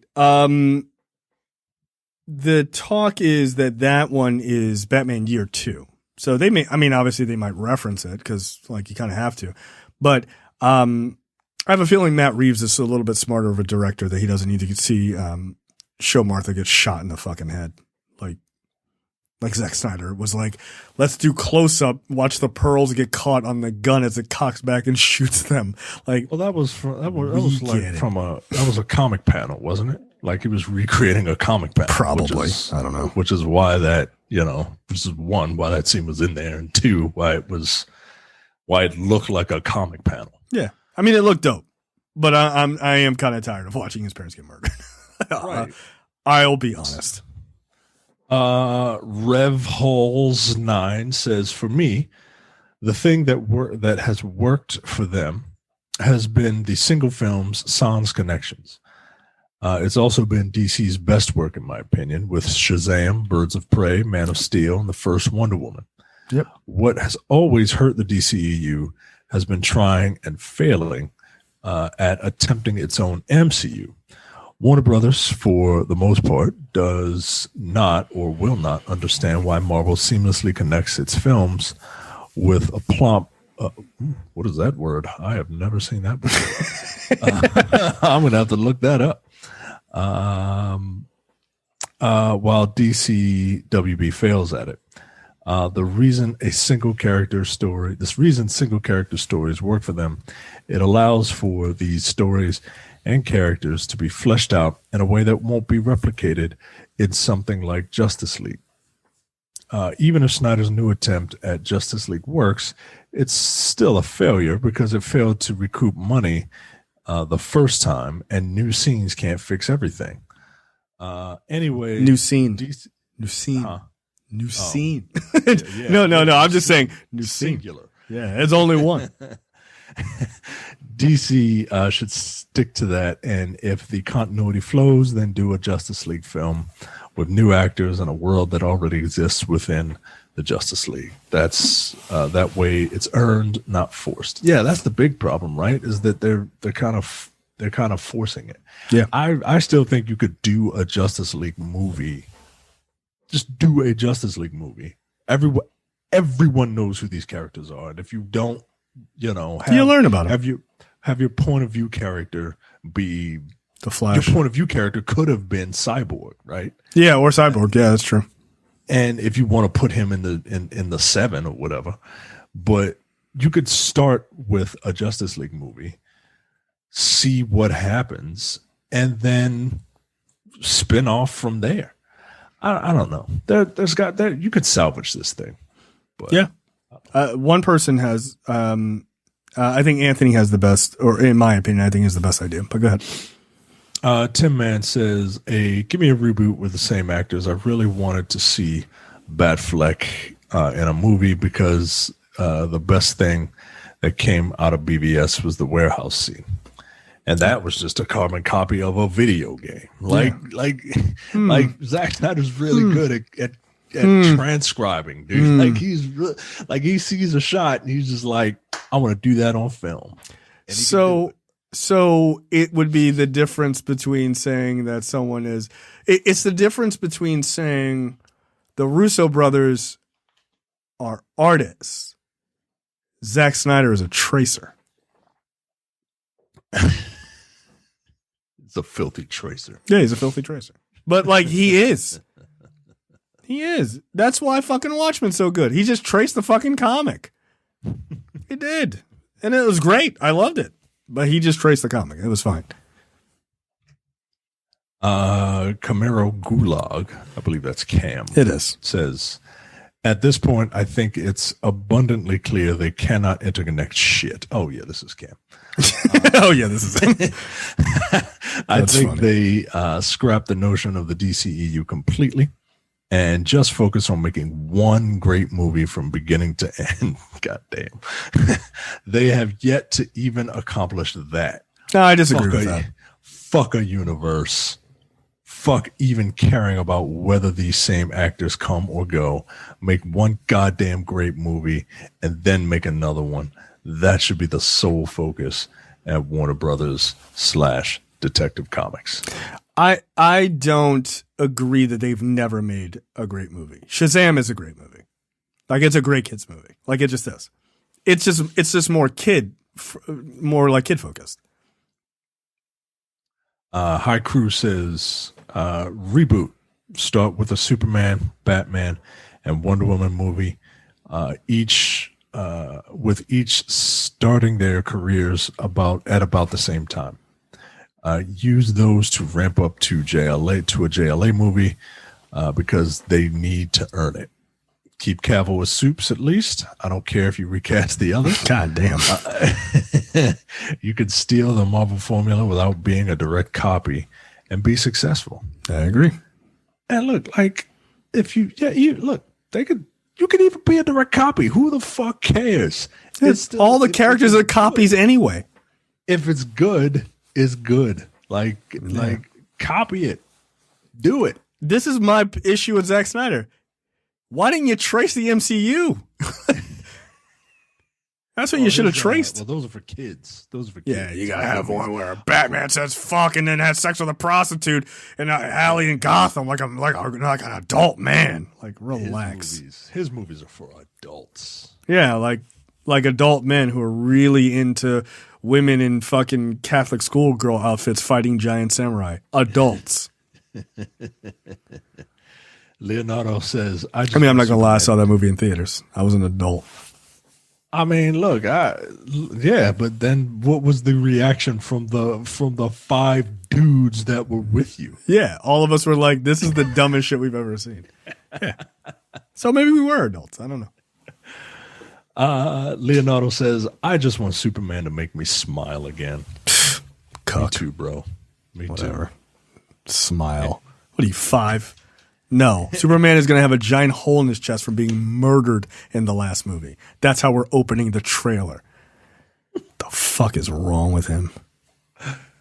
Anthony says, pivot from Shazam into a new universe. No more origin stories. Use Batman, the animated series, to build Gotham and Batman. No big threats for a while. Flash heist movie versus the Rogues. That's it. Yep, I agree. I mean, the details are, they are what they are, but I think pivoting from Shazam is the right move. It's a solid kids movie. It literally has pictures of the other characters in it, like they're referenced and things like that. The universe already exists within that movie and is kid friendly. Just pivot from there. And guess what? I noticed nobody mentioned Black Adam in their suggestions, but go ahead. I find that interesting. This is not coming out. MTF3 says, I think they should do a time jump after Flashpoint. That way, everyone can get a bit of a soft reset with slightly adjusted status quo, off-screen adventures, and new characters who have stepped up in the interim. But the universe should be connected, and the main connective tissue should be 1, Martian Manhunter, 2, Amanda Waller, and 3, Batman via Oracle. You can set origin stories during the time jump if you want, but the Age of Heroes can be in full swing with a brighter palette and a bolder, more inspiring direction. That's what I like that. I like that idea. That's what these movies lack. They lack like hope. Yeah, that's exactly the right word. It's dread. Right, like everything is so dark and dour and like there are no, you don't feel like anyone is going to come out of anything. And this isn't like a commentary about like, oh, all these people died, Superman didn't save them. Like, nah, yo, but like, casualties happen, whatever, right? But you never felt like Superman was going to save people. Like you never felt like that's why Wonder Woman felt so good, that first Wonder Woman, and that's partly why people were loving Wonder Woman 84, because of the real life dread that we are in. They just wanted to see something that made them smile, that made them feel hopeful. Right. Like that's what made that first Wonder Woman movie good and duped this people who watched the second Wonder Woman movie, right? Yeah. Like the feeling of that, the feeling you get when a superhero comes and saves somebody. Yeah. No, you got Batman running niggas over with cars. Right. What the fuck, yo? Like, I get Batman's a dark character, but yo, he saves people, yo. He does. Nah, yo. Not this Batman. Nah, this Batman is fucking committed. This Batman is playing Twisted Metal. Right. Like, it's a video game. Is it? Is it? Is it? It's not a game, Alfred. Well, all right, dude. God damn. Take it fucking easy. But I mean, like, I think you're right. Like people want hope and things like that. I always thought, like, for all the criticism of Man of Steel, which I enjoyed, and I will stick by that. I really did enjoy it. The moment for me that redeemed any arguments about that movie was the end.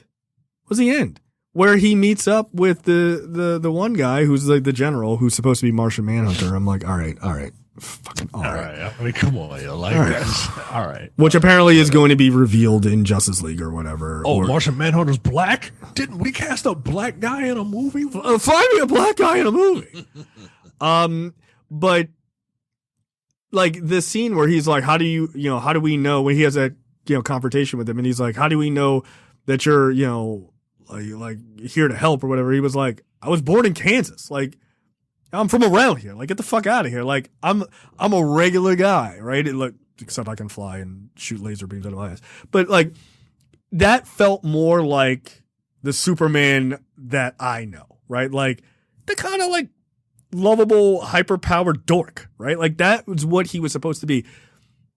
Then when BVS came out, like it reset again. I was like, no, but just start at the end of, did you watch your own movie? Progress the character. Like, he shouldn't have been sad and dour at that point. He should have been the fully realized fucking golden boy. But he reset the clock again, and it was like, fuck. They needed a proper Superman sequel. Right. It shouldn't have brought in a super dark character like Batman. Like, that was a mistake. Right. I'm really upset that we didn't get. I would much rather him have done a proper Superman sequel than to try and mash together the two highest selling comic books of all time from DC. Well, actually, you know what would have been a better idea? Even better than that? They should have just let Zack Snyder do Batman. Like, in this universe, just let him do a Batman movie and have someone else do a Superman movie. And then let someone else perhaps do a Justice League movie. But it was clear that, like, he just wanted to get to Batman. Like, that was his aesthetic. That's what he wanted to do. Superman wasn't his aesthetic. Batman was his aesthetic. And look, the warehouse scene fucking worked. Except for, like, his whole understanding of, like, Batman shouldn't just straight up murder people. But, like, as far as the aesthetic and the look and the darkness and the dour, that's all Batman, dude. Like, focus on that. Like, he should never have been able to take control of Superman. It wasn't the character for him. It just wasn't. Yeah. I don't know who is the best director for that. I mean, many people think George Miller would be a really great director for that, who did the Mad Max movies. I mean, those movies have crazy good action, so maybe, like, I don't know. Maybe he would be the right choice. I don't know. So, that's the whole, like, dichotomy of those two. That's what makes those two interesting to work together. Right. Like, yeah, it's like, how do you miss that? Like, how do you miss that? Like, right. Not to make Superman dark and dour, like the odd couple relationship that they have, right? Like Batman doesn't respect a lot of people, right? Right. But he respects Superman, and not because Superman could kick his fucking ass, right? And he could. Like, get it. Yo, come on, yo. Fuck all your bullshit prep time. Well, if Batman had prep time and if Batman had this, well, nigga, if I had a kryptonite bullet, I could beat Superman. Get the fuck out of here. Yo. Right. Here's an idea. Oh, do you need prep time? Cool. Let me throw you into the sun. While you're flying towards the sun, you think about all the prep time you need. Get the fuck out of here. I can fly around the earth. What can you do? Get in an expensive car, drive downtown, knock it off. Right. You get stuck in a traffic jam, you're boned. Right. Like, that's it. Pump out an EMP and Batman just doing hand-to-hand combat. Nah, get out of here. No.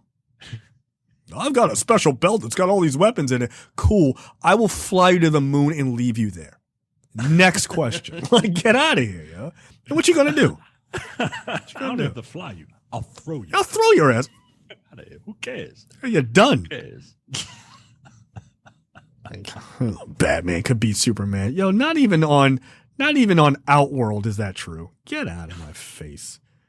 All right, let's do what the fuck. I hate who would win in a fight between. I hate it. Yeah, I know. That's the one thing you despise nerd culture for. I really do, because the leaps in logic that people do, given the rules, like they change the rules to try and make, like, yo. It's just to justify whatever they believe. Right. That's all. You know what the character is. You know what the character can do. Yo. Ain't nobody beating Superman. Ain't no mortal beating Superman in a hand-to-hand fight. Shut up. He'd punch Superman and break his hand, and that would be game over. That's it. No, I've got a kryptonite condom. All right, relax. Just relax. Right. None of that shit. So you need prep time. You need alien rocks. You need all this technology. Superman just look at you. That's Superman will cough on you and you'll freeze to death. Get the fuck out of here, yo. Yeah, he could trip and fall into you, break every bone in your body, but you gonna beat him. All right, knock it off. So stupid. Those arguments are so dumb. Well, I mean, Batman could definitely beat Captain Marvel if he had enough prep time. Really? Cool. Yeah. All right. Again, I'll carry you into space. and then we're done here. Like, this party is over. They keep Batman on that team as a goddamn courtesy. Yeah. Like, they do it because they don't want to seem like assholes. Literally every one of them could be. What's it going to do against the Flash? Nothing. So, first of all, what is the Flash's Rogues Gallery going to do against the Flash? I got a cold gun. I'm going to shoot you. I heard the gun go off because my brain moves at 1,000,000 miles an hour. Spoiler alert, speedsters are the most powerful characters in all of comics. They are. If they can move that fast, they can think that fast, they win. They win at everything. They could beat Superman. He could beat Superman, of course. I can fly really fast. Nigga, I can run to other dimensions. Get the fuck out of here. Where are you going? I can run back in time. Shut up. Like, yeah, wasn't that one of Flash's like fatalities in that game? He just grabbed you and just took you back to prehistoric times and shit, and just left you there. He grabs you, takes you to ancient Egypt, and knocks the nose off of that Sphinx. That's how it fell off. He was playing Injustice and ran your ass into the Sphinx. Right. Then he runs your ass into the prehistoric era and slams you up against a Tyrannosaurus Rex. Right. It's over. It's over. Like, get out of here. Like, the fact that Superman can even keep up is ridiculous. Right. No. Yeah, of course. By the way, let's just settle this right now, and then we'll get off this topic. Flash is is on the ground. Superman's in the air. Aquaman's fastest in the water. Still the Flash. Still the Flash. Still the Flash? Yes. Still the Flash. I think the Flash can beat anybody. If Superman's in the air versus Flash on the ground, yeah, Flash will win. Flash has to be the fastest, right? Yeah, he's the fastest. If he's not the fastest, then he's not special. Right. The only argument, God, I fucking hate these. The only argument is no. Race between. Yeah, no. The only way Superman beats the Flash is if they were running the same exact distance. The Flash is on Earth and Superman is in space because there is no resistance. That's the only way he wins. And that's a dumb fucking scenario. It's a really stupid scenario. You get above the planet and I'll stay down here and we'll work on the honesty method. Like, get out of here. No. Fuck that. And fuck Aquaman. Get out of here. Well, I'm the fastest underwater. So? And? So what? Yeah, what the fuck am I doing in the water? Like, if I'm in the water, I'm having a bad day. Yeah, right. I'm the Flash, dude. I can run fast enough to run atop the water. Why am I underneath? Ever. You stay underneath. Living in a human jello mold. Get out of here. No. We all can agree, fuck Batman, right?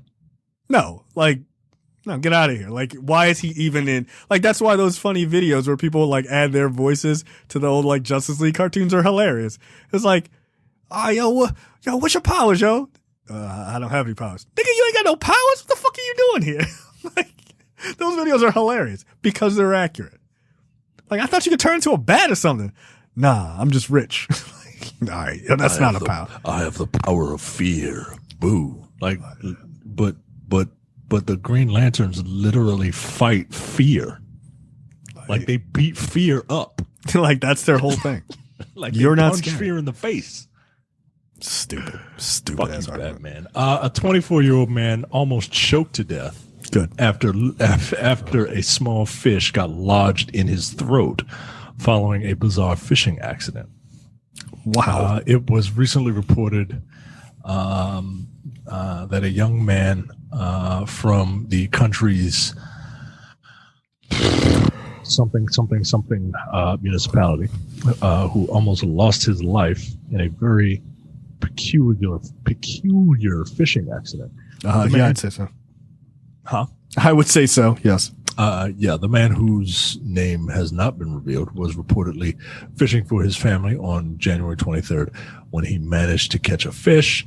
He had just finished removing the hook when he noticed that another fish was pulling on the other line. Unwilling to let it swim away with the bait, the fisherman put the caught fish in his mouth and rushed over to grab the other fishing rod.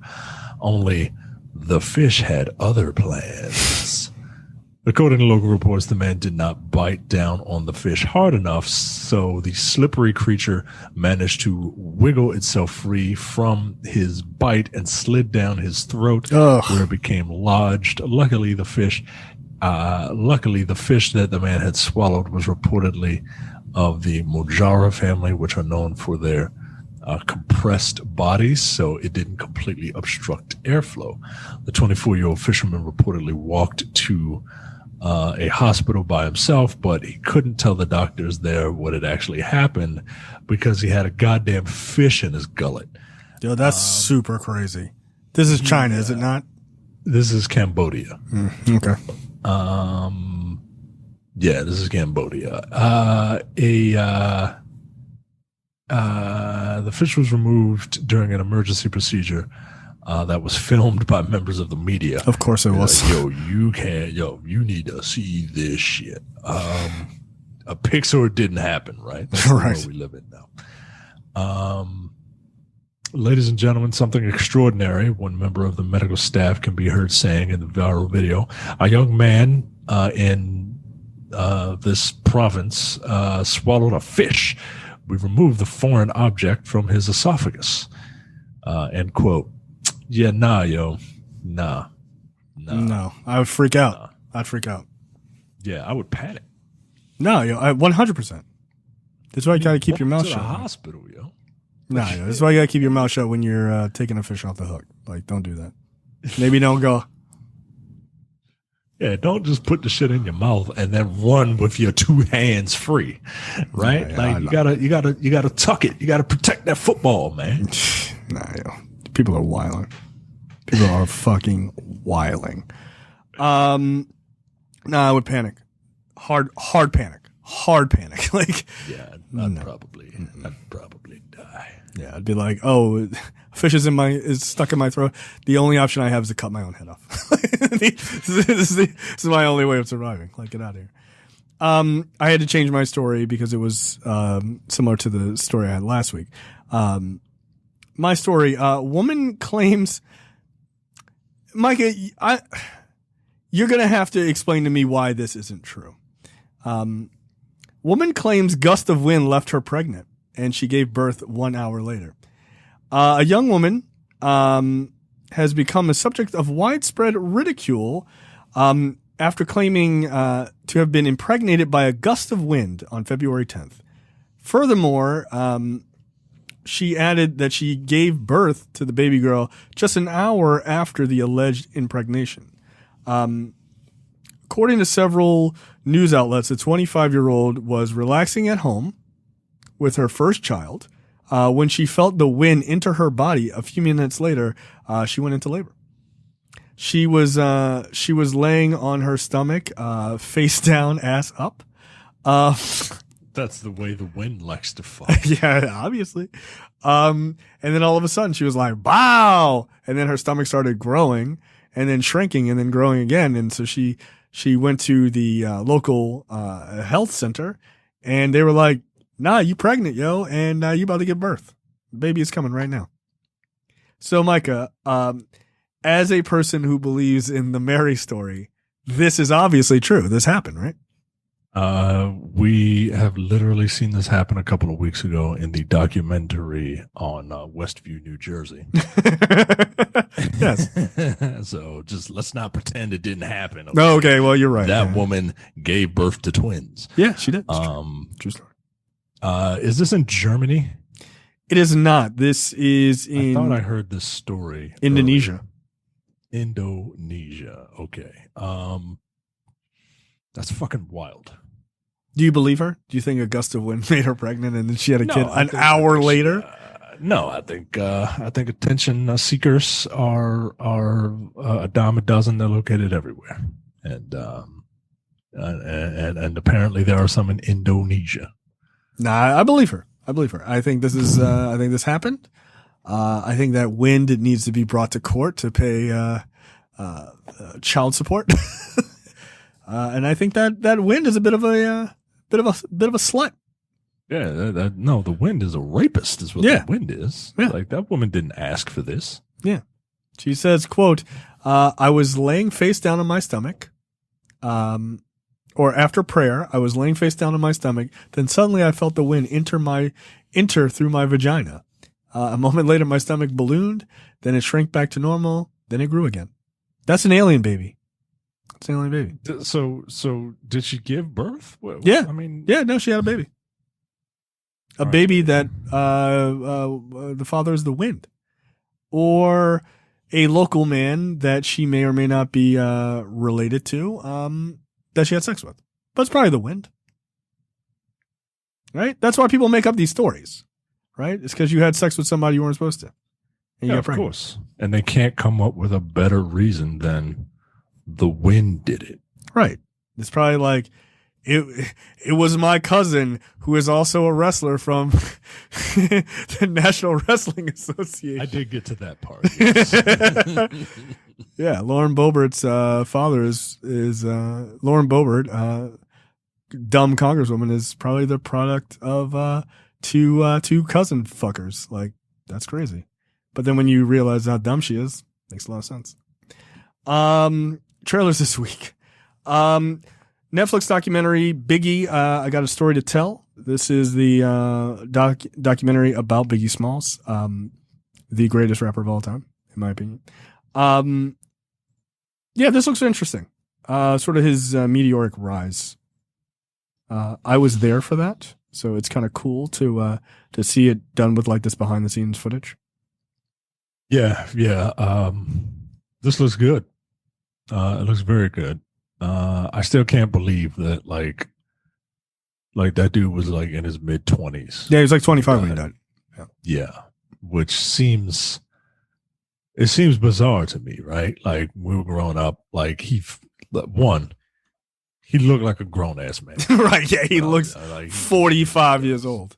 Right. But the fact that he was only like his life hadn't really started yet. No, not like, at all. He lived a life.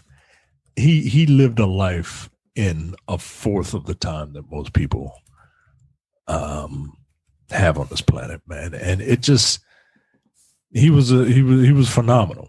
Yeah. There's a reason why people. Yeah, he was 24 when he died, by the way. God damn, 24, yo. Jesus. But he's an interesting cat. And he's got an interesting story. I would watch this. Yeah, absolutely. And just like, this is like prime our time, like in high school, like middle school into high school. Yeah. So it's kind of wild to see this kind of like at this point to see this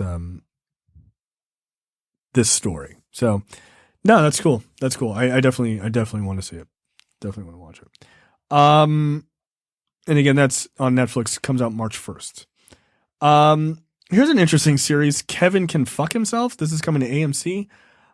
This one is starring the sister from Schitt's Creek, incidentally. I think it looks pretty interesting. It's like about a woman who's in this sort of this like really shitty marriage, and every time they show the marriage, it's like played for like a dumb sitcom. But then when she kind of walks out of the room or out of the house, it's played very serious as this woman who's like going through this like fucked up situation, this kind of loveless marriage. And it's taken very seriously. But also like slightly comedic because she's like trying to be tough and like trying to figure out her life, and she kind of wants to kill him because he's a piece of shit and all this other stuff. It looks really good. It looks cool. Yeah, this does look interesting. This was not on my radar at all. And yeah, this looks like this looks really good. This looks very good. I love the dichotomy of the the live action honeymooners type thing, but then you get out of this world into she's living by the world's theory, right? Right. And her worlds are about to collide because she hates her husband, so she wants to kill him. Yeah. Yeah, it looks super interesting. I'm definitely down to watch this. I dig it. Next up is a trailer for Cruella. This is the sort of origin story of Cruella de Vil from 101 Dalmatians. I don't care. I don't care. I don't. It looks fine. I just don't care. I don't understand why Cruella de Vil has to be like broken down. Her they're playing her like Harley Quinn, right? And I don't get that at all. I haven't seen 101 Dalmatians in a long time, but from what I remember, Cruella de Vil was just a bitch. Like I mean, I loved her. She hated fucking dogs. No, dude, she skinned dogs alive to make coats. To make coats. To clothe people. Yeah, she sacrificed animals to clothe the homeless. She did not clothe the homeless. That's the story I'm going with. That's the story. She could have. You don't know that. You don't know that. You don't know that. You're right. I don't. What is more conflicting to you? Supporting a dog murderer or a problematic white woman? Because this has got to be difficult for you. I'm interested to see, how do you thread that needle? How do you square that circle, Micah? I don't care what white women do to each other. Do whatever you want. I don't know. When white women start being problematic to other people that don't look like them, then they're problematic. Then I'm with the dogs. Then you're with the dogs. Do you hope at some point they show a Dalmatian attack her viciously? No, I wouldn't wish that on anyone. Dogs are beasts. They are descendants of wolves, and everyone knows that wolves eat humans. Ergo, dogs eat humans. Yeah, that's true. In all honesty, I remember hearing that Dalmatians are actually a real pain in the ass. No, they're actually overbred, and they tend to be very awful dogs. Not all, but a lot of them are terribly bred. That's why. It's not the dog's fault. It's humans' fault. As with most things. Well, it looks like Cruella de Vil is trying to clean up the situation. Yeah, no, she's just a good person. So I'm perfectly fine with her doing that. Yeah, no, it's not a big deal. Not a big deal at all. Yeah, I just don't think I care much about this. All right, let's talk about the two things that matter here. Justice League Snyder Cut. Finally, we get a full trailer, I guess, for this. Why is it not like? Why is it a square? Yeah, thank you. Like I literally picked multiple copies trying to figure out why that was. What the fuck, man? Would you shoot it on your cell phone? They know that televisions don't look like this anymore, right? Like, is the movie gonna look like this? Oh, I hope it does. That would be great. Shooting the shit in portrait, not landscape. What's wrong with you? Shit. This is what the $70 million was for. It was just trying to shore it up. It was to make everything 4:3 in the Instagram 4:3 ratio. Why did you do that? I have no idea. We just had money, so we just thought we would do it. What did you think of the trailer overall? I don't. I mean, in terms of trailers, I like the line, if you can't bring down the bull, don't bring the red cape, right? I think that's kind of cool. Everything about it, though, feels, this is going to sound weird, but everything looks fake. That's a very weird thing to say. I know that sounds ridiculous, but like, if you pause this at any moment, it looks like everything is in Photoshop, right? Like I have it paused at 1 minute 16 seconds, where Wonder Woman is, I don't know if she's grabbing a sword or if she's falling and stabbing someone with. I think she's falling to retrieve a sword. That's from that scene where they're in that fucking tower or whatever. Okay, that doesn't look. That good. Doesn't like.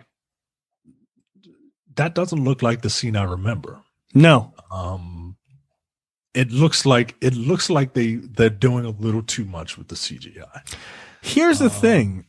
This is the $70 million, right? Like, right. You're right. Everything looks CGI because that's the only thing that they could do. But it's overdone. Like they're doing the worst thing you're supposed to do. You're not supposed to. CGI should be used as a garnish and not a seasoning.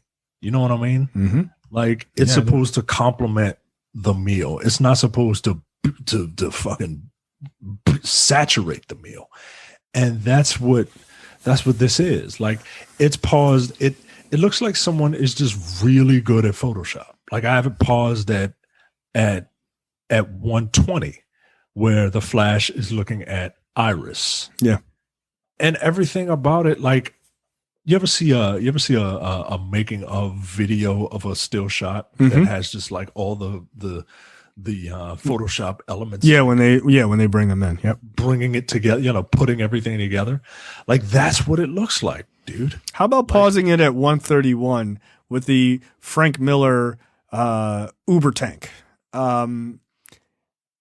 All of that looks like just a really, really well done storyboard. Yeah, man.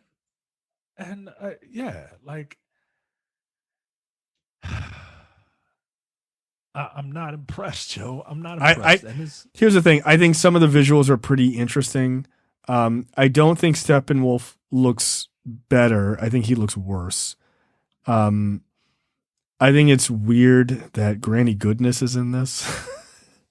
It's amazing. I can't believe they put her in. That's awesome. Good for them. There's too much going on, but that's okay. Like it's a splash trailer, right? Like it's actually not even a real trailer. It's kind of a splash trailer. I'm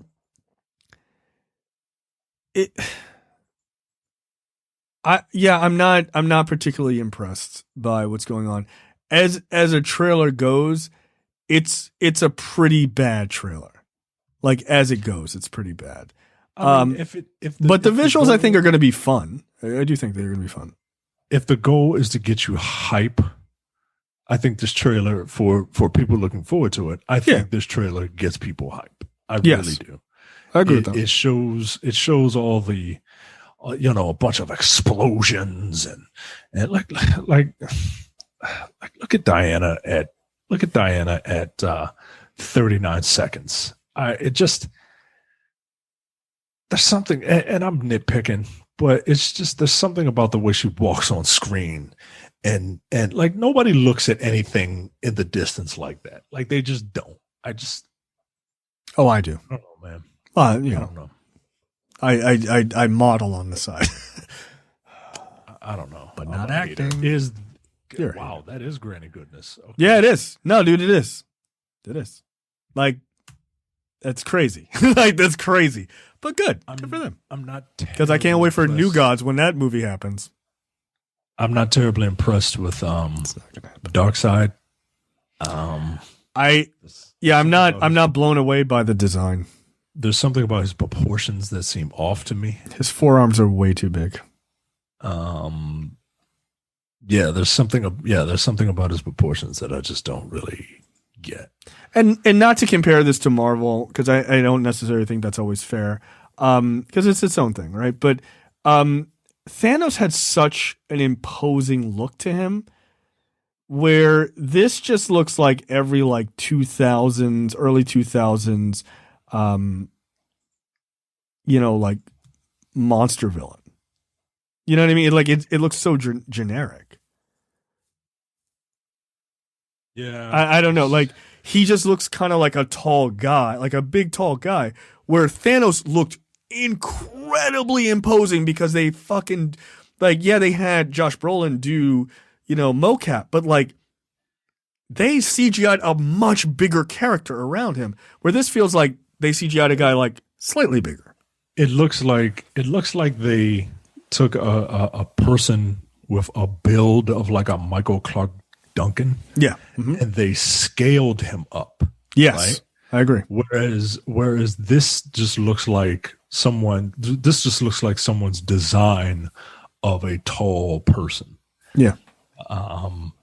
Someone who can't draw, right? Like His arms are very torso and shit. Yeah.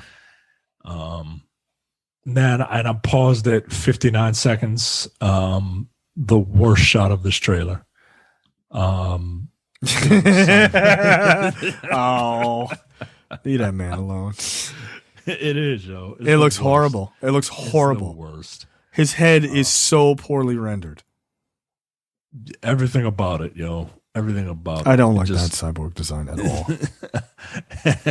I hate it. I truly think nothing makes me angrier in movies, especially superhero movies, is 2021. Stop waiting until the sequel or the end of the movie to show us the fully realized version that's more comic accurate. Just show us the fucking comic accurate one, man. Stop doing that. It's annoying. Like, that to me was one of the, like, titular moments in the MCU that I thought was really awesome. Remember that first Iron Man trailer? They show it. Oh, he's got the old armor that he builds in the cave and the silver armor and everything else. And then the last moment, they show him fly by in the like golden red suit, like fully realized, and it's small. And I was like, oh shit, that's awesome. And they zoom in and they're like, by the way, we're not fucking around. Here, you get to see this dude up close and see what he looks like and moves, how he moves. And it was like, oh shit, they're going to actually do it. And it's not in the last 4 seconds of the movie. It's in the trailer. Because they were like, you don't have to wait 4 hours to see Cyborg look like he normally does. Just put him in the movie that way. It's dumb. I never understand why they do that. That is such a like Ghost Rider 1 fucking like bullshit from like 1999, 2000 shit. Just put the character in as they are. Like, that's what people want to see. I don't want to see this like, you don't even believe this looks good. If you're going to show us this other version at the end, you know it doesn't look like the comics. So what's the point of it? Right. Just do it. Yeah, I'm not, and I'm like, I'm really not trying to be a fucking like anti the whole thing. Like, as a trailer, it just doesn't look good. That doesn't mean it's not going to work better as a movie. Though I don't believe it will. The one thing I will say is this scene of Superman in the black suit. That looks good. Yeah, Superman's suit does look good. I wish it didn't have a cape. That's how I know. Yeah. That's how I know it was done in post. Yeah, that's how I know it's done in post. That's how you know it's done in post. Yeah. He probably never was meant to have it. Nope. And people were like, "Where's the black suit? She's gonna wear the black suit?" And they were like, yeah, well, of course, sure he is. That was the goal all along." Fucking notes. and like the funny thing is, like, just CG out the cape, dude. Like, just CG it out. Like, couple of things. Why not give him the beard? Give him the beard. Well, did he, I don't know, was this, this was probably stuff on the cutting room floor, right? Yeah. That they had to just touch up again.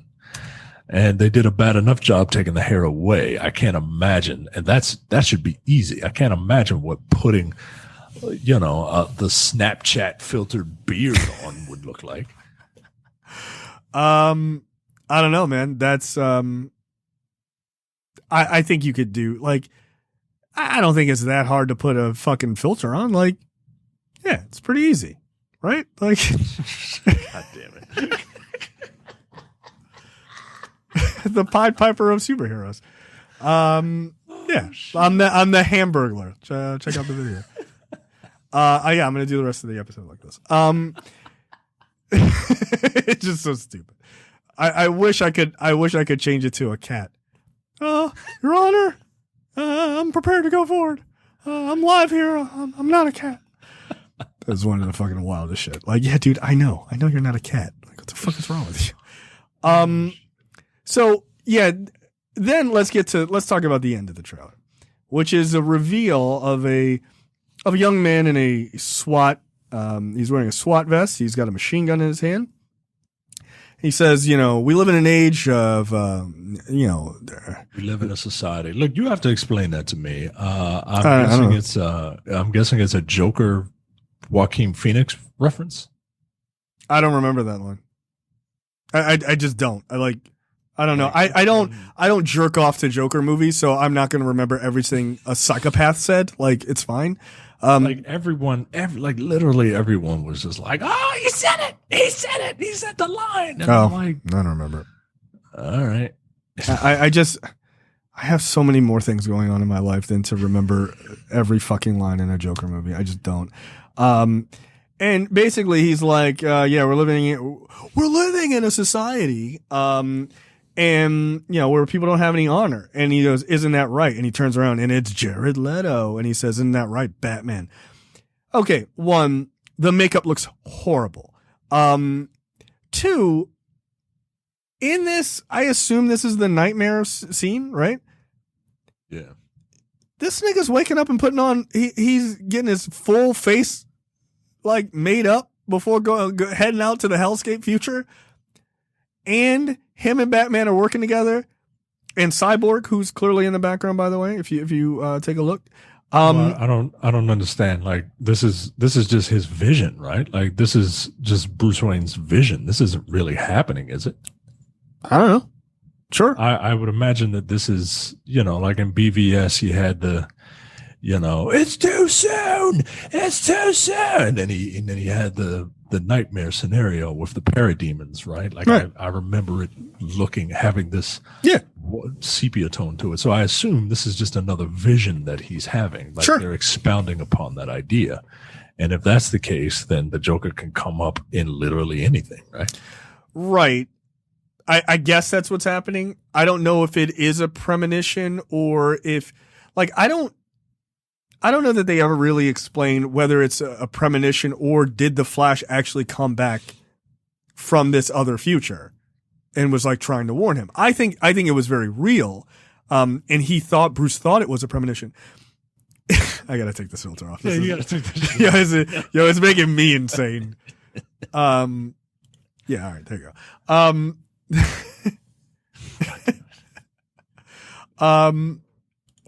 There you go. That's better. So you're dressed up like a cop now. All right. Oh, okay. There you go. Right. But in that nightmare future hellscape, let's say it is real. They're working together. Y'all still using code names, my nigga? Like, why? It actually would have been more powerful of a line, by the way, if he would have said, "Isn't that true, Bruce?" Like, that actually would have been like, oh shit, okay, like, things have devolved this much that these guys are working together and, like, identities and all this other shit are out the door. But for him to call him Batman seems very silly to me. Like, it just seems silly. I'll give it a pass, right? I've seen plenty of. I'm not mad at it. I'm just saying. I've seen a number of instances where Bruce Wayne refers to himself as Batman. You know what I mean? Yeah, like that's my real. But I use my name, Bruce Wayne. Like, no, my real name, Batman. Like, he thinks he's Batman. I mean, he is, right? Like, the Bruce Wayne character is clearly that's a character, right? That's the face. Right, that's the facade that he puts on. Yeah, he's a psychopath in real life. Yeah. So yeah, it'll be interesting. It'll be something. Okay. I'm a little disappointed with the mouth makeup. It looked better in black and white from the angle that he was that he had. The Joker is what I'm talking about. Right. But I don't know. I still don't hate it. All right, let's talk about the trailer that was good this week. Mortal Kombat. All right, you explain this. Let me guess your question. Is it why wasn't Chun-Li invited to this tournament? No. I know why she wasn't in it. She's in Tekken. Everyone knows. She's in King of Fighters, isn't she? No. Why do they have powers? Have they ever explained that? They just have powers? Like, everyone just has powers? Is like, there's no explanation for it, right? I mean, it depends on who you're talking about, right? Like the Sub-Zero has powers because his clan is like they like deal in and cryomancy. Scorpion has powers because he's kind of like the spawn. He's a hellspawn of this world, and he made a deal with a sorcerer to give him the ability to take revenge against Sub-Zero 1. Like there are 2 Sub-Zeros. Right. The evil one who looks like he's in this movie, which is fucking awesome.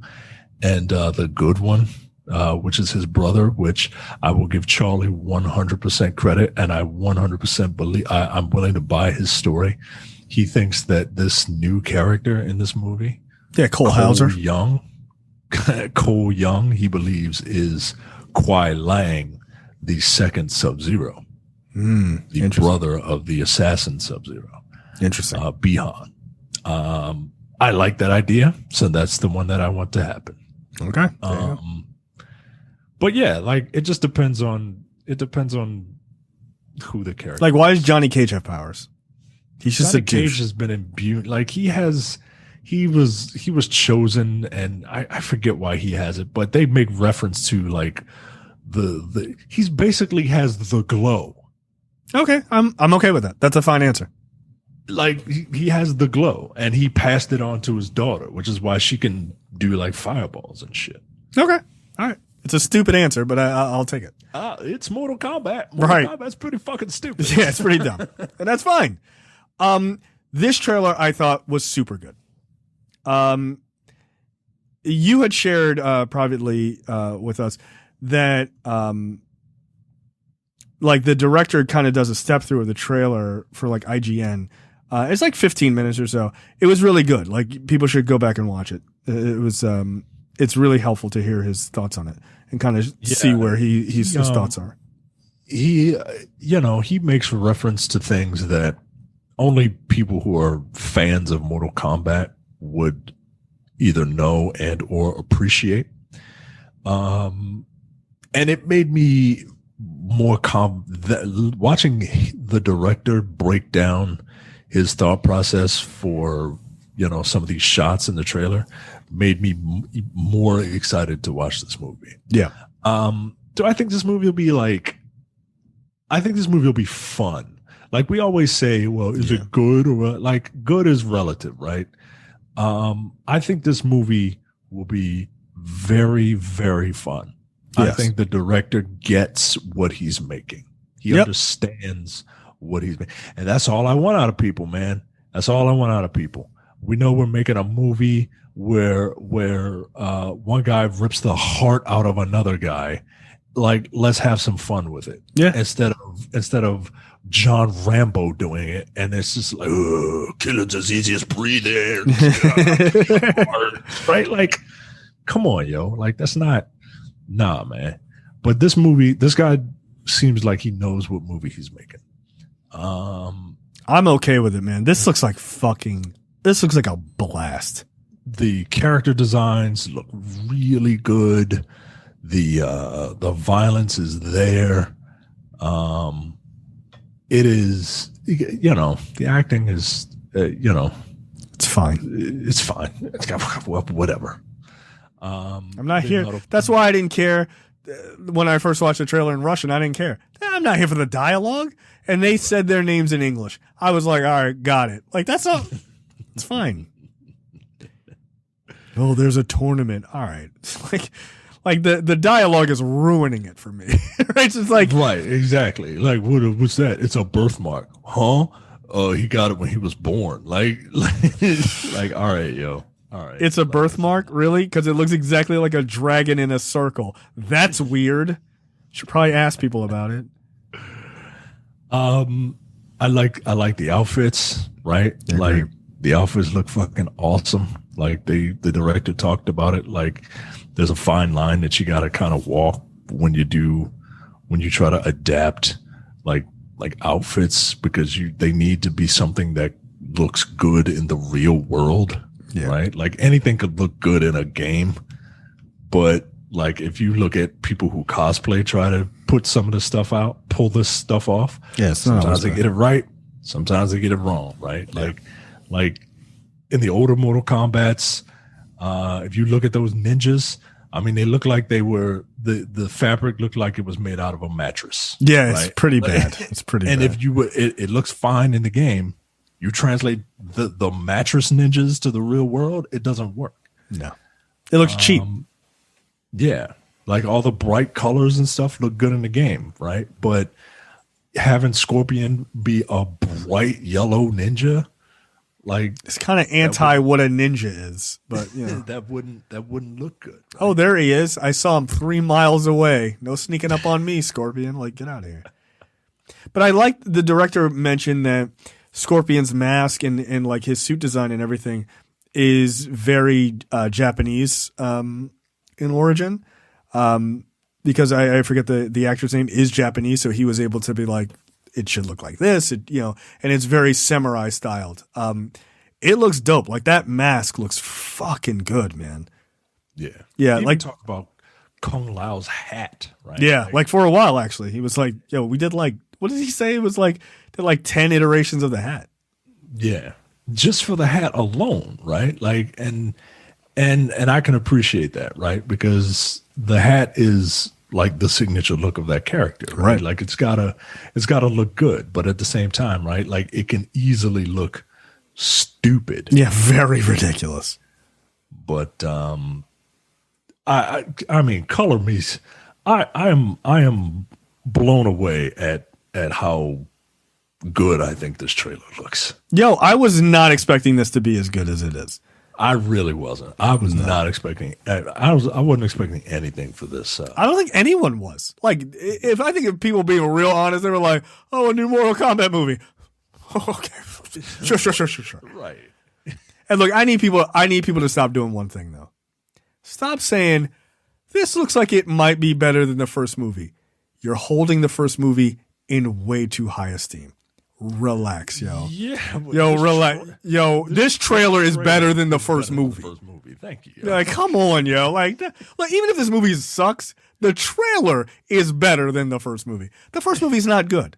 It's got a couple of iconic things, but you were also like 12 when it came out. Like, relax. Right. Like, everybody loves that little Mortal Kombat rave beat, right? But, like, that's the most memorable thing about the movie of that first movie. Yeah. I mean, look, it's much better than the second movie, but it's not good.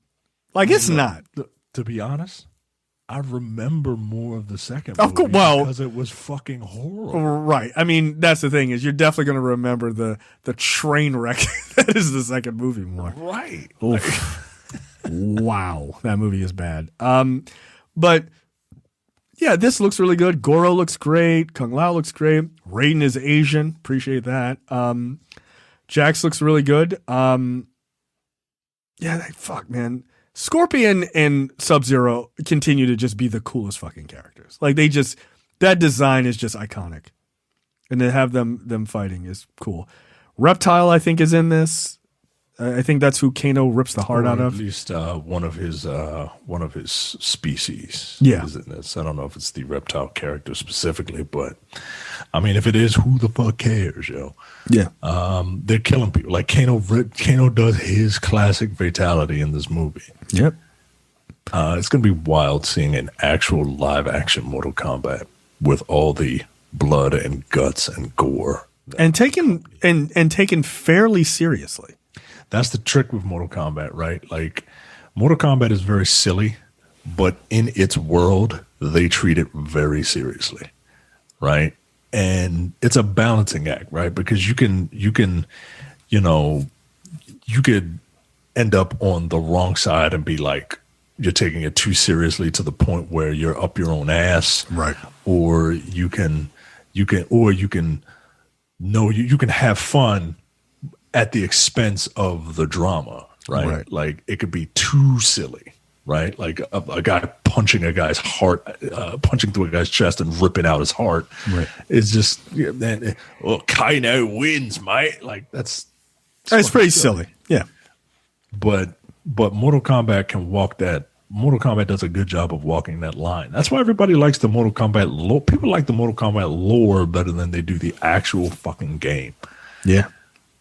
So yeah, this looks fucking great, man.